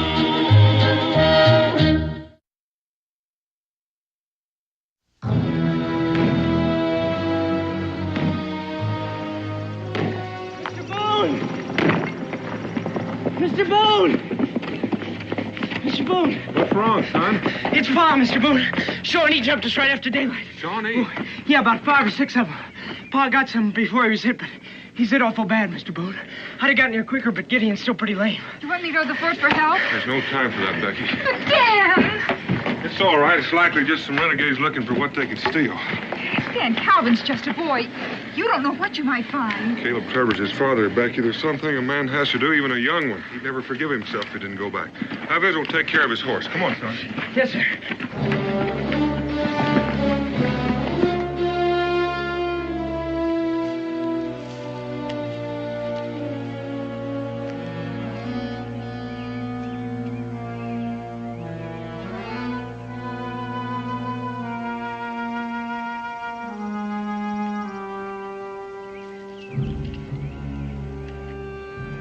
Stay here, Cal.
They didn't find him, son.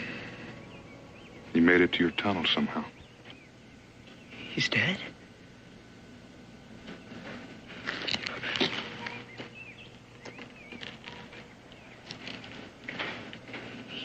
was all Gideon and I had, Mr. Boone. We were going to do so many things together. I shouldn't have left him.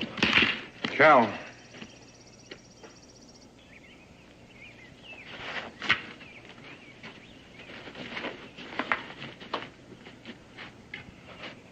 Pa said Gideon would be faster than any of them once we got his limp cured. And that's a chore you can finish, isn't it?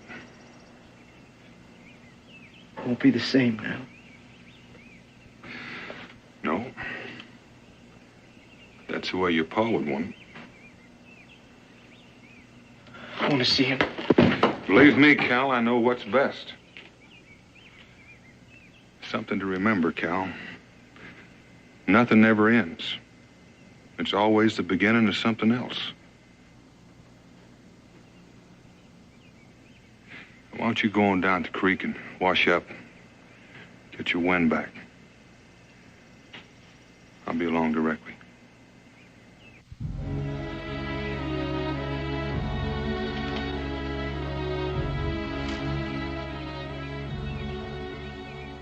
Mr. Boone. He always set store by the shade of that big old tree over there.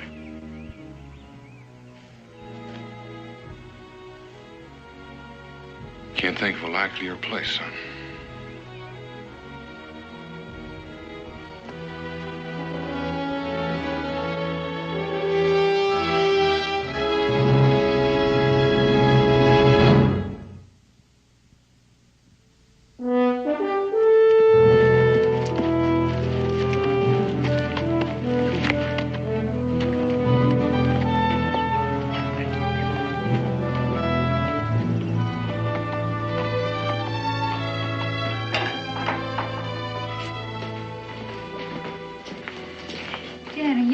Those letters. Well, I'm almost done. Think you'll be able to locate Calvin's folks? Caleb Trevor didn't leave much to go on. I doubt if he heard much from his wife's people after she died. And they may be a little difficult to locate after all this time. I'm worried about that boy, Dan. Mm-hmm. I was thinking, if you say so, we can keep him here with us. We could. And we will, if it comes to that. But he needs his own kin, his own blood. He needs to belong. There's no way we can give him that. Just concerned about him, that's all. You know, if I'd give you leave, you'd mother the whole world, Becky Boone. Now, don't worry about Calvin. He'll make his own way. And that's best. Gideon, come on. You gotta try. You gotta put your weight on it. You're favoring it too much, boy. Now, come on. Come on.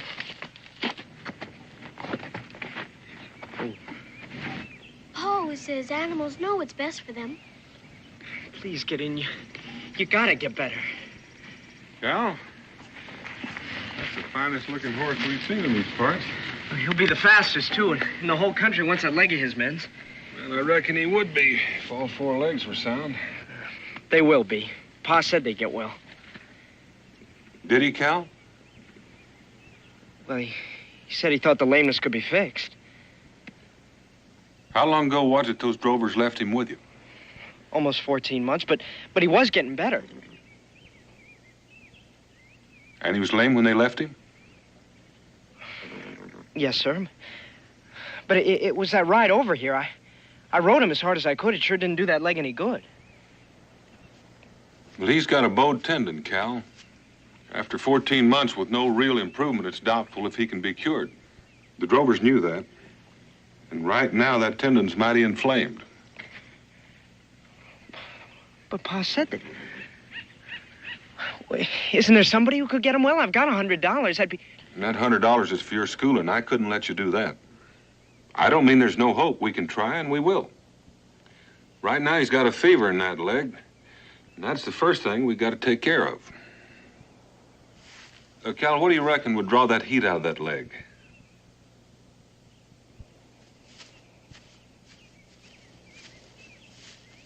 Do you think his leg can be fixed, Pa? Well, we can try, Israel. Cal's got all of his hopes wrapped up in this horse. Anything I can do to help? Yes. Yes, you can. You can go ask your ma for some rags, and then we'll get some mud and some herbs, and we'll make poultice. Yes, Pa. I've got to tell you, Cal, the chances are pretty slim. I think you ought to face that now. Yes, sir. What'll happen to him, Mr. Boone, if he can't be cured? I mean, will we have to do what they do to horses when they break a leg? There's no point in worrying about that now.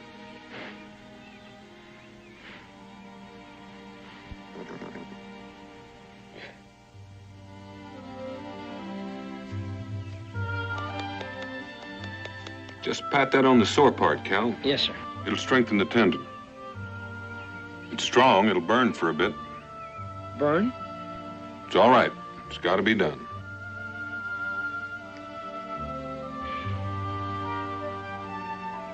It's going to need a little exercise to keep him stiffening up. A little more each day until he gets the strength back in that leg. Yes, sir. Well, you want first, Israel? We're gonna make him the fastest horse in Kentucky, the Virginia, and the Carolinas, too. Well, like your pa says, we're sure gonna try.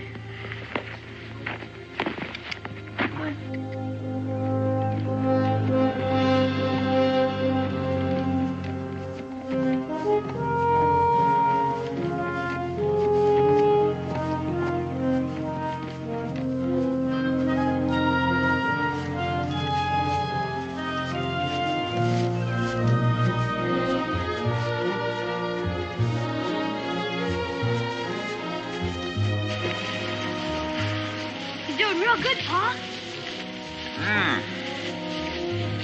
Oh, boy.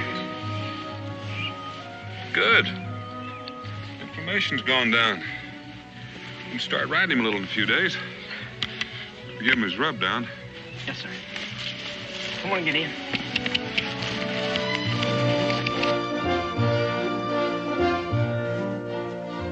Oh, get in.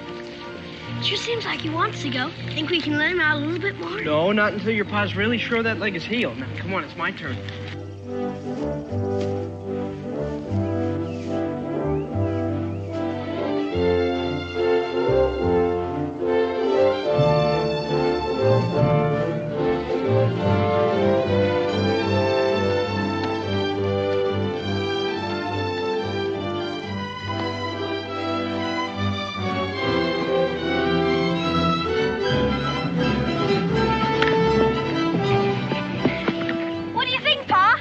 Looks like you got him warmed up enough. Let's take a look. See if all that work paid off. What do you think, Cal? Looks good. Yeah. How is it? Sound as a dollar. You sure? See what he'll do. I'll give you a mark, Cal.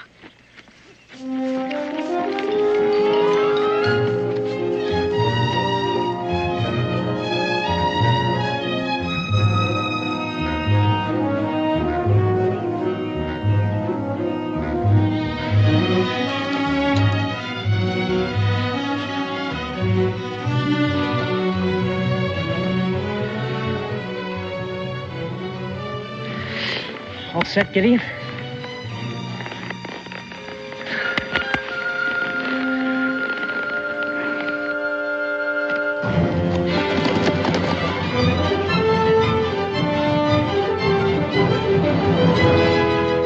Come on, Cal!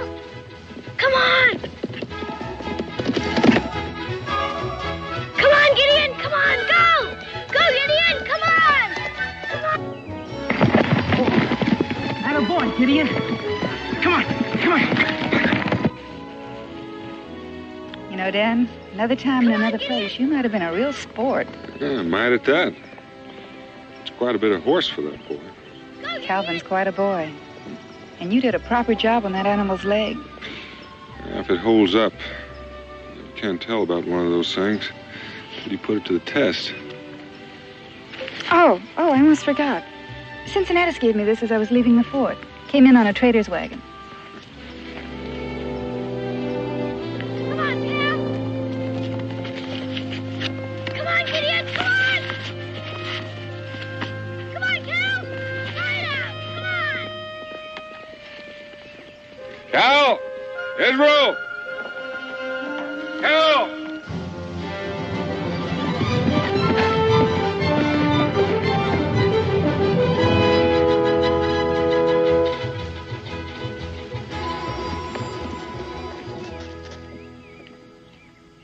Dan, are you sure Calvin will be all right?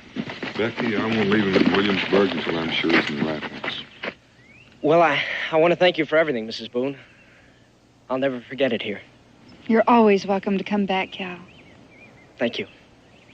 Maybe your aunt and uncle let you come back for a visit before winter. That'd hardly be fair, Israel.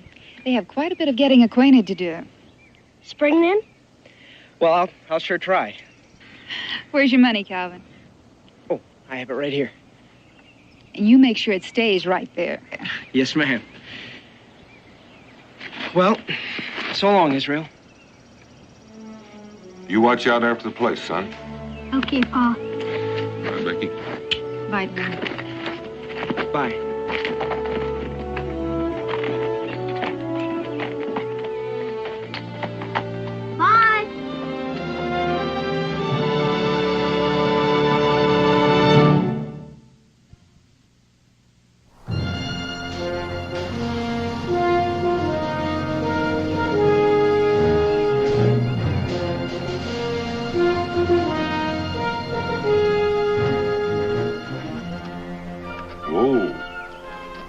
We may be here 2 or 3 days, Cal. Long enough to find somebody fit for you to travel the rest of the way with. How would it strike you to sleep in a real bed tonight? It'd strike me fine. And, no fault to your camp doing, Mr. Boone, but a kitchen cooked meal go pretty good right now. I think we passed a stable back there. Why don't you see to Gideon and I'll go find the landlord? Right?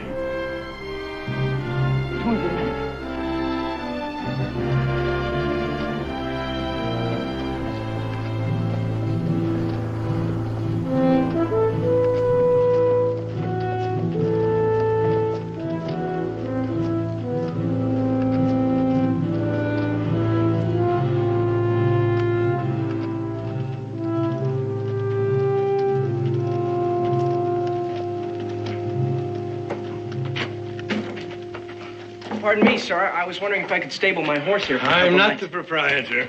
Oh, is this gentleman over here the proprietor? No, he is not. He works for me.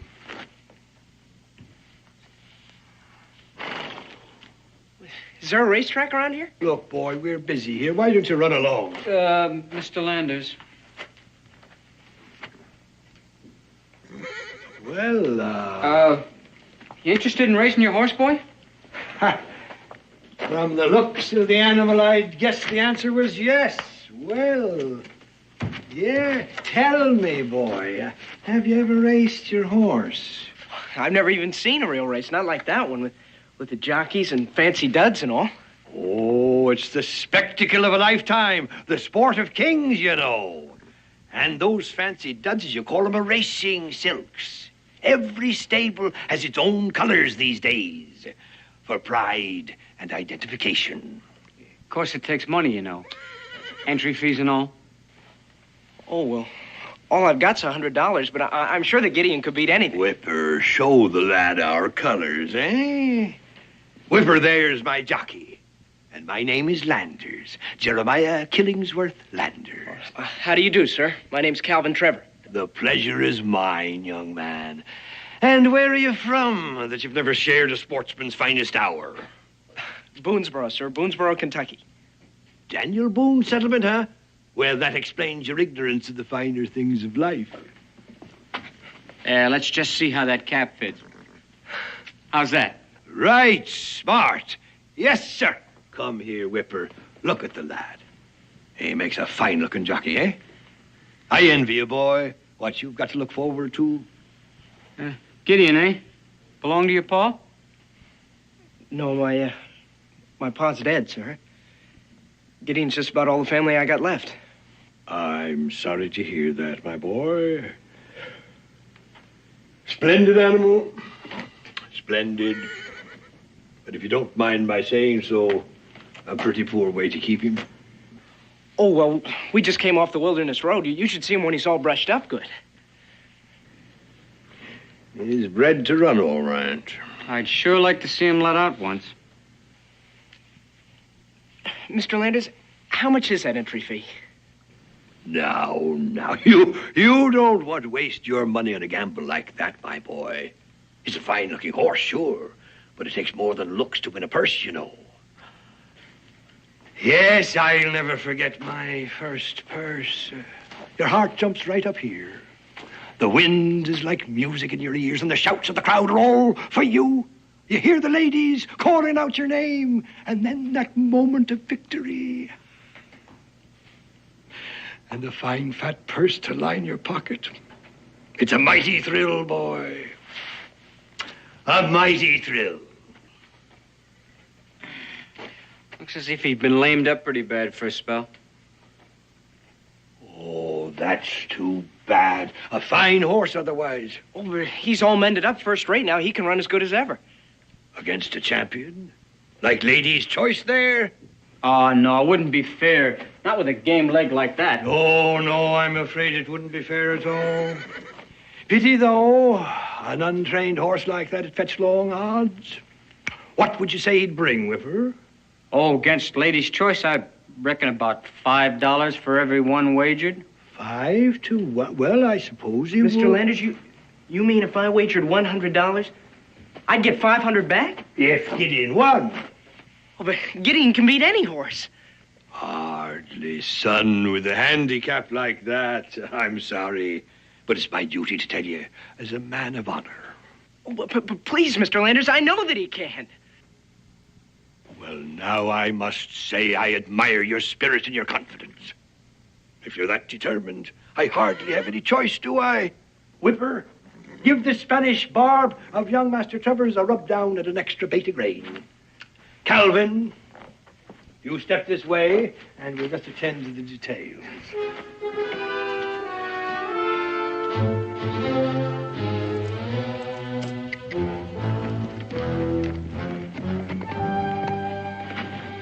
But, Mr. Boone, my pa said that Gideon would take care of me. He wouldn't want you to get it that way. But, Mr. Boone, don't you realize... And I'm sure he wouldn't want you to risk all the money you have in the world. But Gideon won't lose. Cal, you've never even seen Lander's horse race, and chances are you've never seen a horse race. And yet you're willing to put yourself up against a man whose business is horse racing. Please, Mr. Boone, I don't think I've been cheated. I was the one who won the race. I'm sure he made it seem that. But I know that Gideon will win. Excuse me, sir. This is a private club for gentlemen only. Oh? Well, do you have a gentleman by the name of Jeremiah Landers here? Mr. Landers? Who shall I say wants to see Mr. Landers? There he is. Mr. Landers? Well, friends of mine, O'Connell, what can I do for you, young man? Mr. Daniel Boone, Mr. Landers. The famous frontiersman, Mr. Boone. It is a pleasure. Well, that remains to be seen. You are the gentleman that enticed this boy into wagering every penny he has, aren't you? Mr. Boone, I beg your pardon, but those are harsh words. Just plain talk, Mr. Landers. Did Calvin tell you I enticed him? No, but as a matter of fact. And since you weren't present, you're making a total assumption. The wager was made in good faith, Mr. Boone, on both sides. At the young man's insistence, I was scrupulous about that. Oh, I'm sure you were, Mr. Landers. I know your kind. You dangle the bait in front of a fish, and when he bites, it's his idea. I resent your tone and your implications, Boone. I don't blame you. Now, are you going to return this boy's money, or are you? You mind your manners, mister. Boone, I fail to see how any of this concerns you. Daniel Boone, what are you doing in Williamsburg? Squire Breen. What a pleasant surprise. The Turf Club is honored. Calvin Trevor, Squire Breen, an old friend. How do you do, sir? Pleased to know you, son. Is there some problem, Daniel? Well, there won't be if this gentleman will return the money he took from this boy. Took, Daniel? Now, he called it a wager. Squire, I protest this indignity, and on club premises. Gentlemen, there is no need for public display. Will you follow me, please?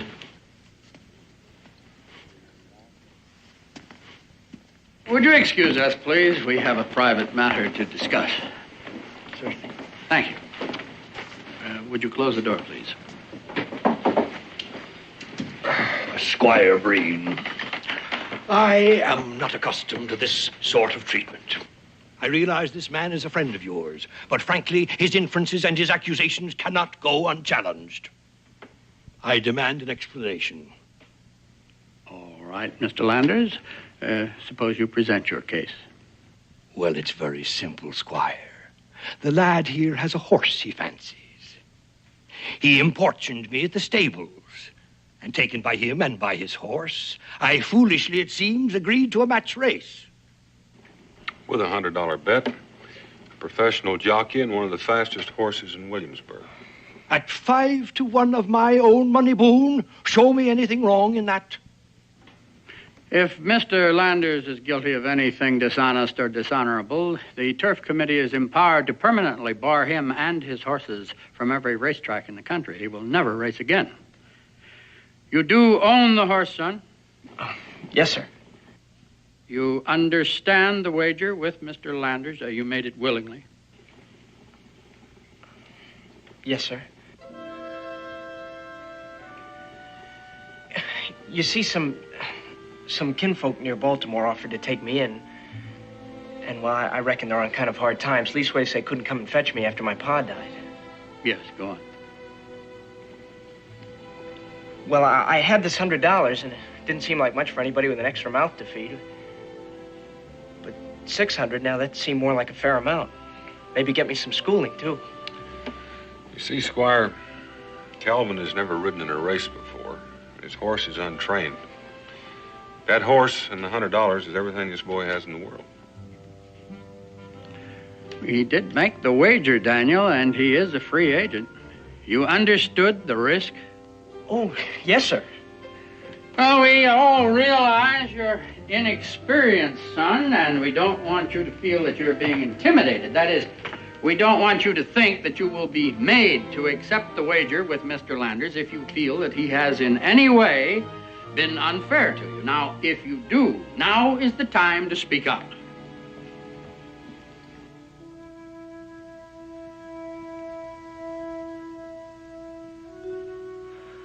I reckon you'll hold it against me if I say I want to go ahead.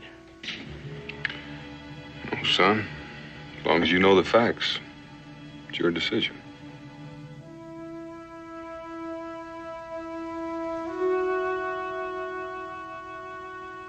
I want to race, sir. Spoken like a sportsman. All right, then, it's settled. I understand your concern for your young friend, Daniel, but Mr. Landers has some right in the matter, too, and some lessons are best learned early in life. However, I believe it is customary for an impartial referee to hold the stakes in a wager of this sort.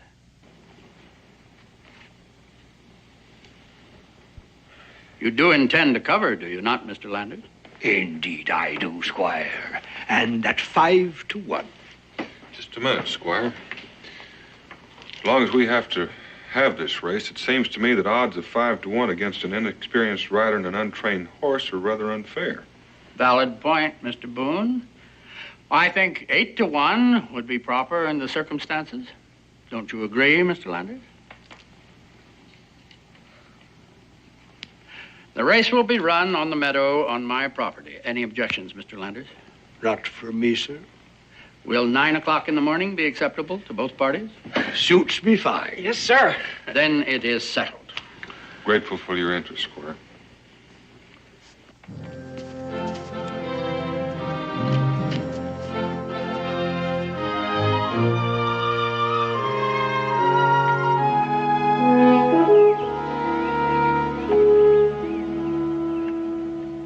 Looks like he's ready to go. Sure hope I am. How do you think he's going to take to this racing saddle? He probably won't like it right off, but he'll get used to it. How are you going to take to it? Well, grip harder with my knees. Cal, I kind of bore down on you this morning, but don't try to remember everything I told you. Oh, I'll remember. I'll stay low over Gideon's neck so the wind won't slow us down, and I'll hold him in at the start of the race. Right, it's dangerous to get too far behind, but you have to have something left for a finish. And Cal, stay away from Lander's jockey. Don't let him crowd you. If he's anything like his boss, he'll have a few tricks up his sleeve. I'm just telling you so you'll be prepared and he won't surprise you. Good morning, Daniel. You two ready for the big race? Ready as we're going to ever be. Here, Calvin, something to boost your morale. I'd be proud to have you wear the green silks for your first race. Better get them on right now. It's almost time for the race to start. Yes, sir. Thank you very much. I'll take Gideon out in a minute. You want me to give that kid a real dusting? I don't care how you ride this one, Whipper, as long as you win. I can't wait to see the look on that big backwoodsman's face when the bar's foreleg gives way. Yes, get in front and let the boy eat a little dust. Go good. I wasn't too sure Gideon recognized me in this outfit. You look fine, boy. Come on, I'll give you a leg up. Gentlemen, your attention, please. It is now time to race. The course for the race will be this straightaway meadow track. You will start at the pole at this end of the meadow. Race between these poles, around the pole at the other end of the meadow, back up the track with a final turn around the starting pole to the finish line here. The signal for the race to begin will be a shot from this pistol. Are there any questions, gentlemen? No, sir. Take your horses to the starting line. Good luck, Cal.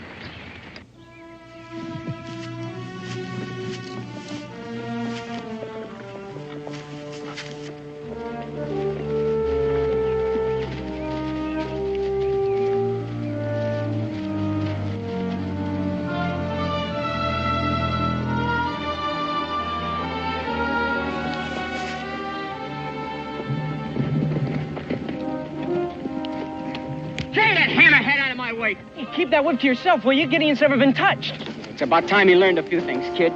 It's about time you learned a few things, too.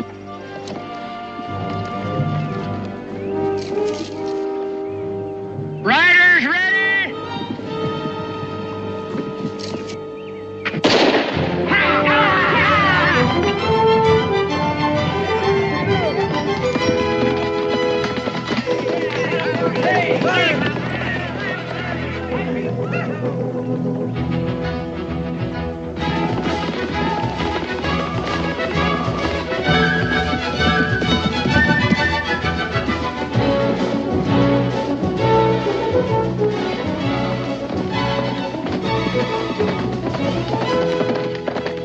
Good teacher, Daniel. That boy can ride. Now it's up to the horse.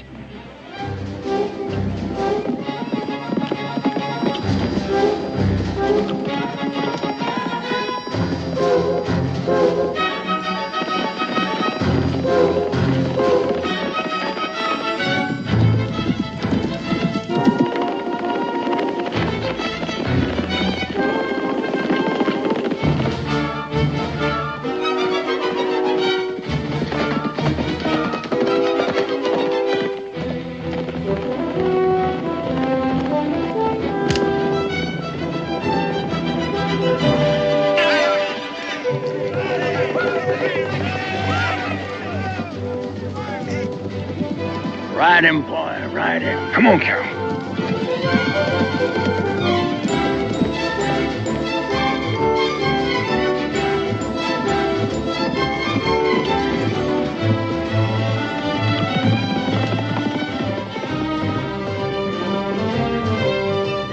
Come on, Cal.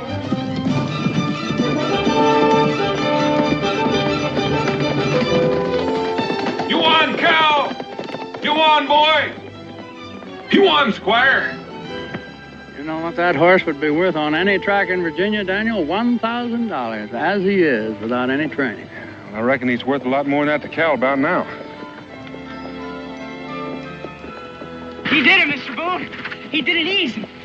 Oh. The two of you did, Cal. Splendid ride, son. Splendid. Mr. Landis.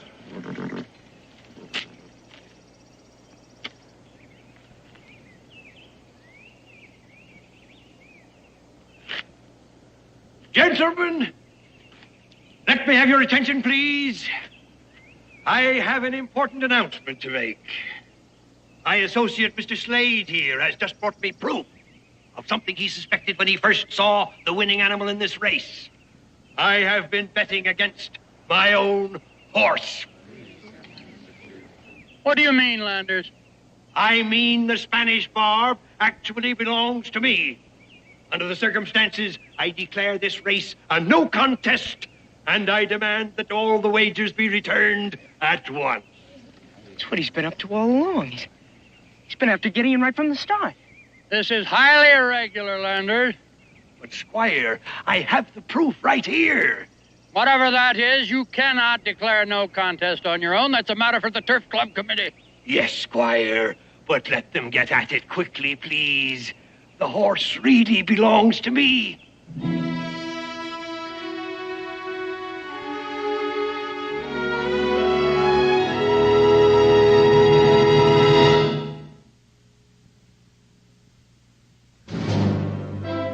Certainly appreciate the time, Squire. This may not be as simple as it seems on the surface. That's exactly why we organized the club, Daniel. We volunteer our time to settle any disputes as fairly and amicably as possible. You can't ask for more than that. Well, gentlemen, I'm happy to say I think this will not take all day. Here is the bill of sale. And I have all the other documents with me. Gentlemen, I have a bill of sale for a yearling Spanish Barb that was bought in at auction in New Orleans.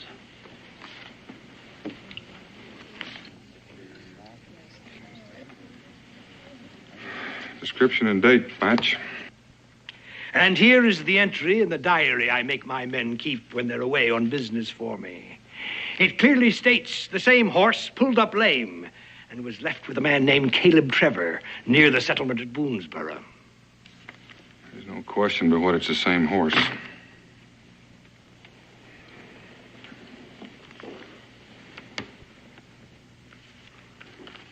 Thank you. Now that's settled, we'll take possession of the horse. Hold on a minute, Landers. Is that the decision of the committee? I'm afraid so, Mr. Boone. I'll get the horse. Why don't we send somebody with him? He and that boy could sneak that horse of mine so far away I'd never see him again. Contrary to your opinion, Daniel Boone is hardly a thief, Mr. Landers. Well, Squire, we'll see. But if it comes to that, I'll not hesitate to ask the constable to issue a warrant for their arrest. I'm afraid you're ahead of yourself, Mr. Landers. Our only concern here is the good name of racing in this community. Whatever legal steps you take is your own affair, Mr. Landers. However, as usual, what you do will be judged by this committee as a measure of your fitness to be an acceptable member of this organization.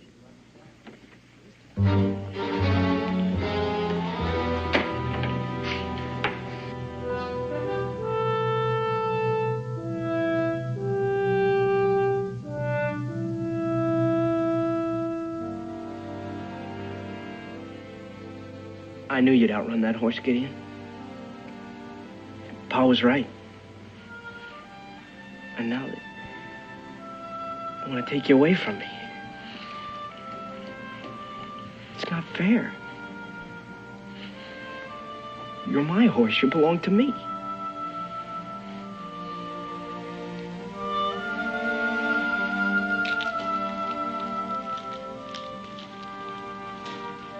You know, we don't have to race anymore. We don't need racing or towns or any of this. You and me, Gideon, we can make out together. Nobody will be able to stop us. We'll light out of here so fast, I'll never know the difference.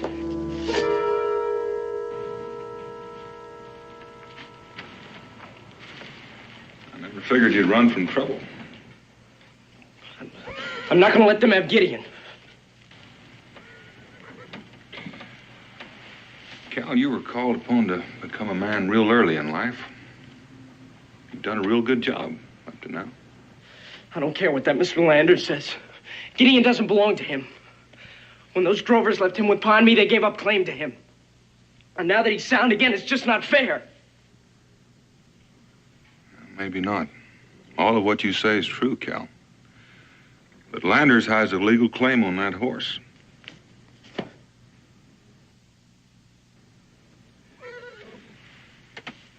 Cal, we've all got to respect and abide by rules, whether we personally like them or not. Otherwise, we're outside the law. And when you're outside the law, you can't expect its protection. So if you take Gideon, the law will be obliged to come after you. Mr. Boone, I just can't give him up. My pa said for me to hold on to him. I knew your pa, Cal. I'm sure he said a lot of things that might help at a time like this.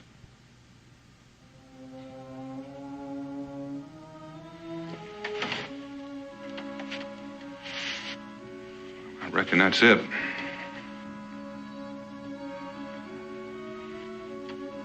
I'm sorry you feel that way, Cal. Mr. Boone?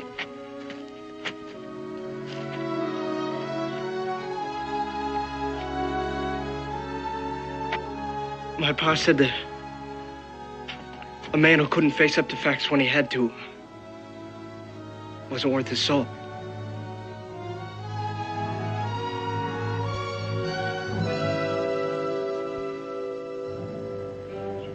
Mr. Landers? They're coming. Boone and the boy.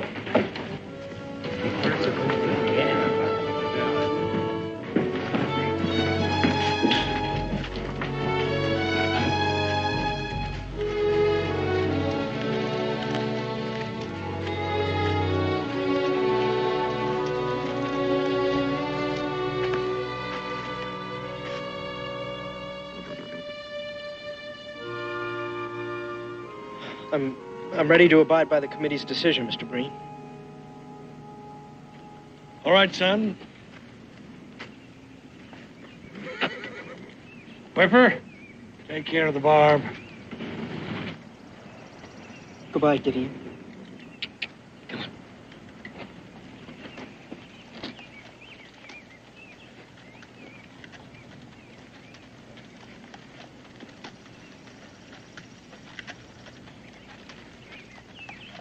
Well, now that that's settled, gentlemen, I'd like to buy you all a drink.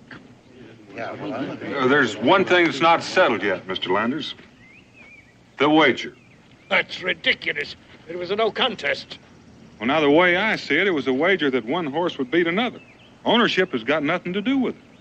Gentlemen, the decision of the committee is unanimous. In the interest of sportsmanship and fair play, we hold that the race today was a valid contest. And the wagers staked shall now be the property of Master Calvin Trevor. Squire Breen. You still got the horse at a bargain, Mr. Landers. Of course, if you would be interested in selling... Just 1 minute, Squire. There's still a small matter of paying this boy for taking care of his horse these past 14 months.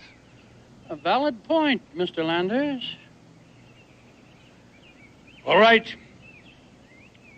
At 85 cents a week, $50 ought to take care of it. That may be the going rate in Williamsburg, but it's different in Kentucky. Just a minute.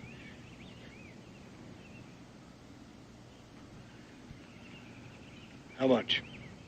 Well, you've got to remember, Mr. Landers, that Kentucky has the finest grass in the country for horses.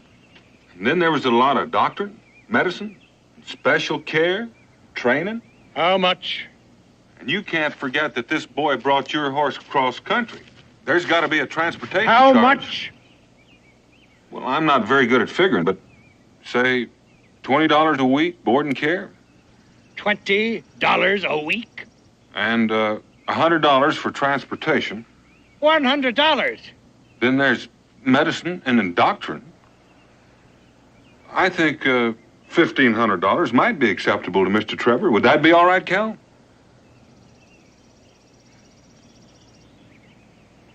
Are you going to stand there and sanction this highway robbery? Well, your drovers never made an agreement with Mr. Trevor, I understand. Therefore, it seems perfectly proper for Mr. Trevor to present his bill for services rendered. For $1,500? What? It's more than the horse is worth. There might be a way of settling this, Mr. Landers. If you were to give Cal here a bill of sale to that horse, he might call the whole thing square. Sounds like a sensible solution. That is, if it is acceptable to Mr. Trevor. Boy, it sure is.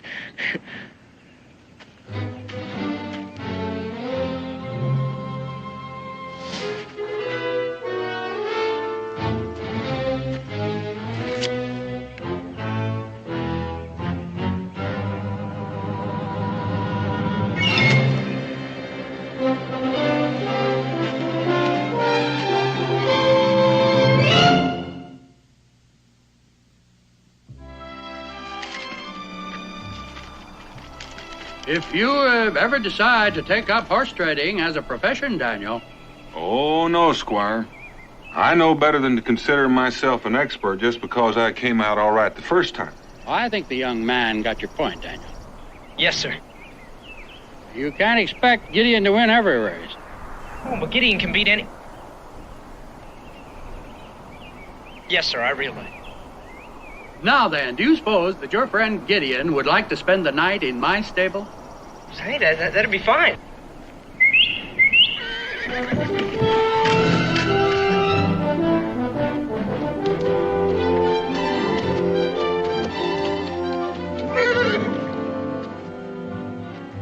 Well, I'd be honored to have the two of you spend the night with me, too.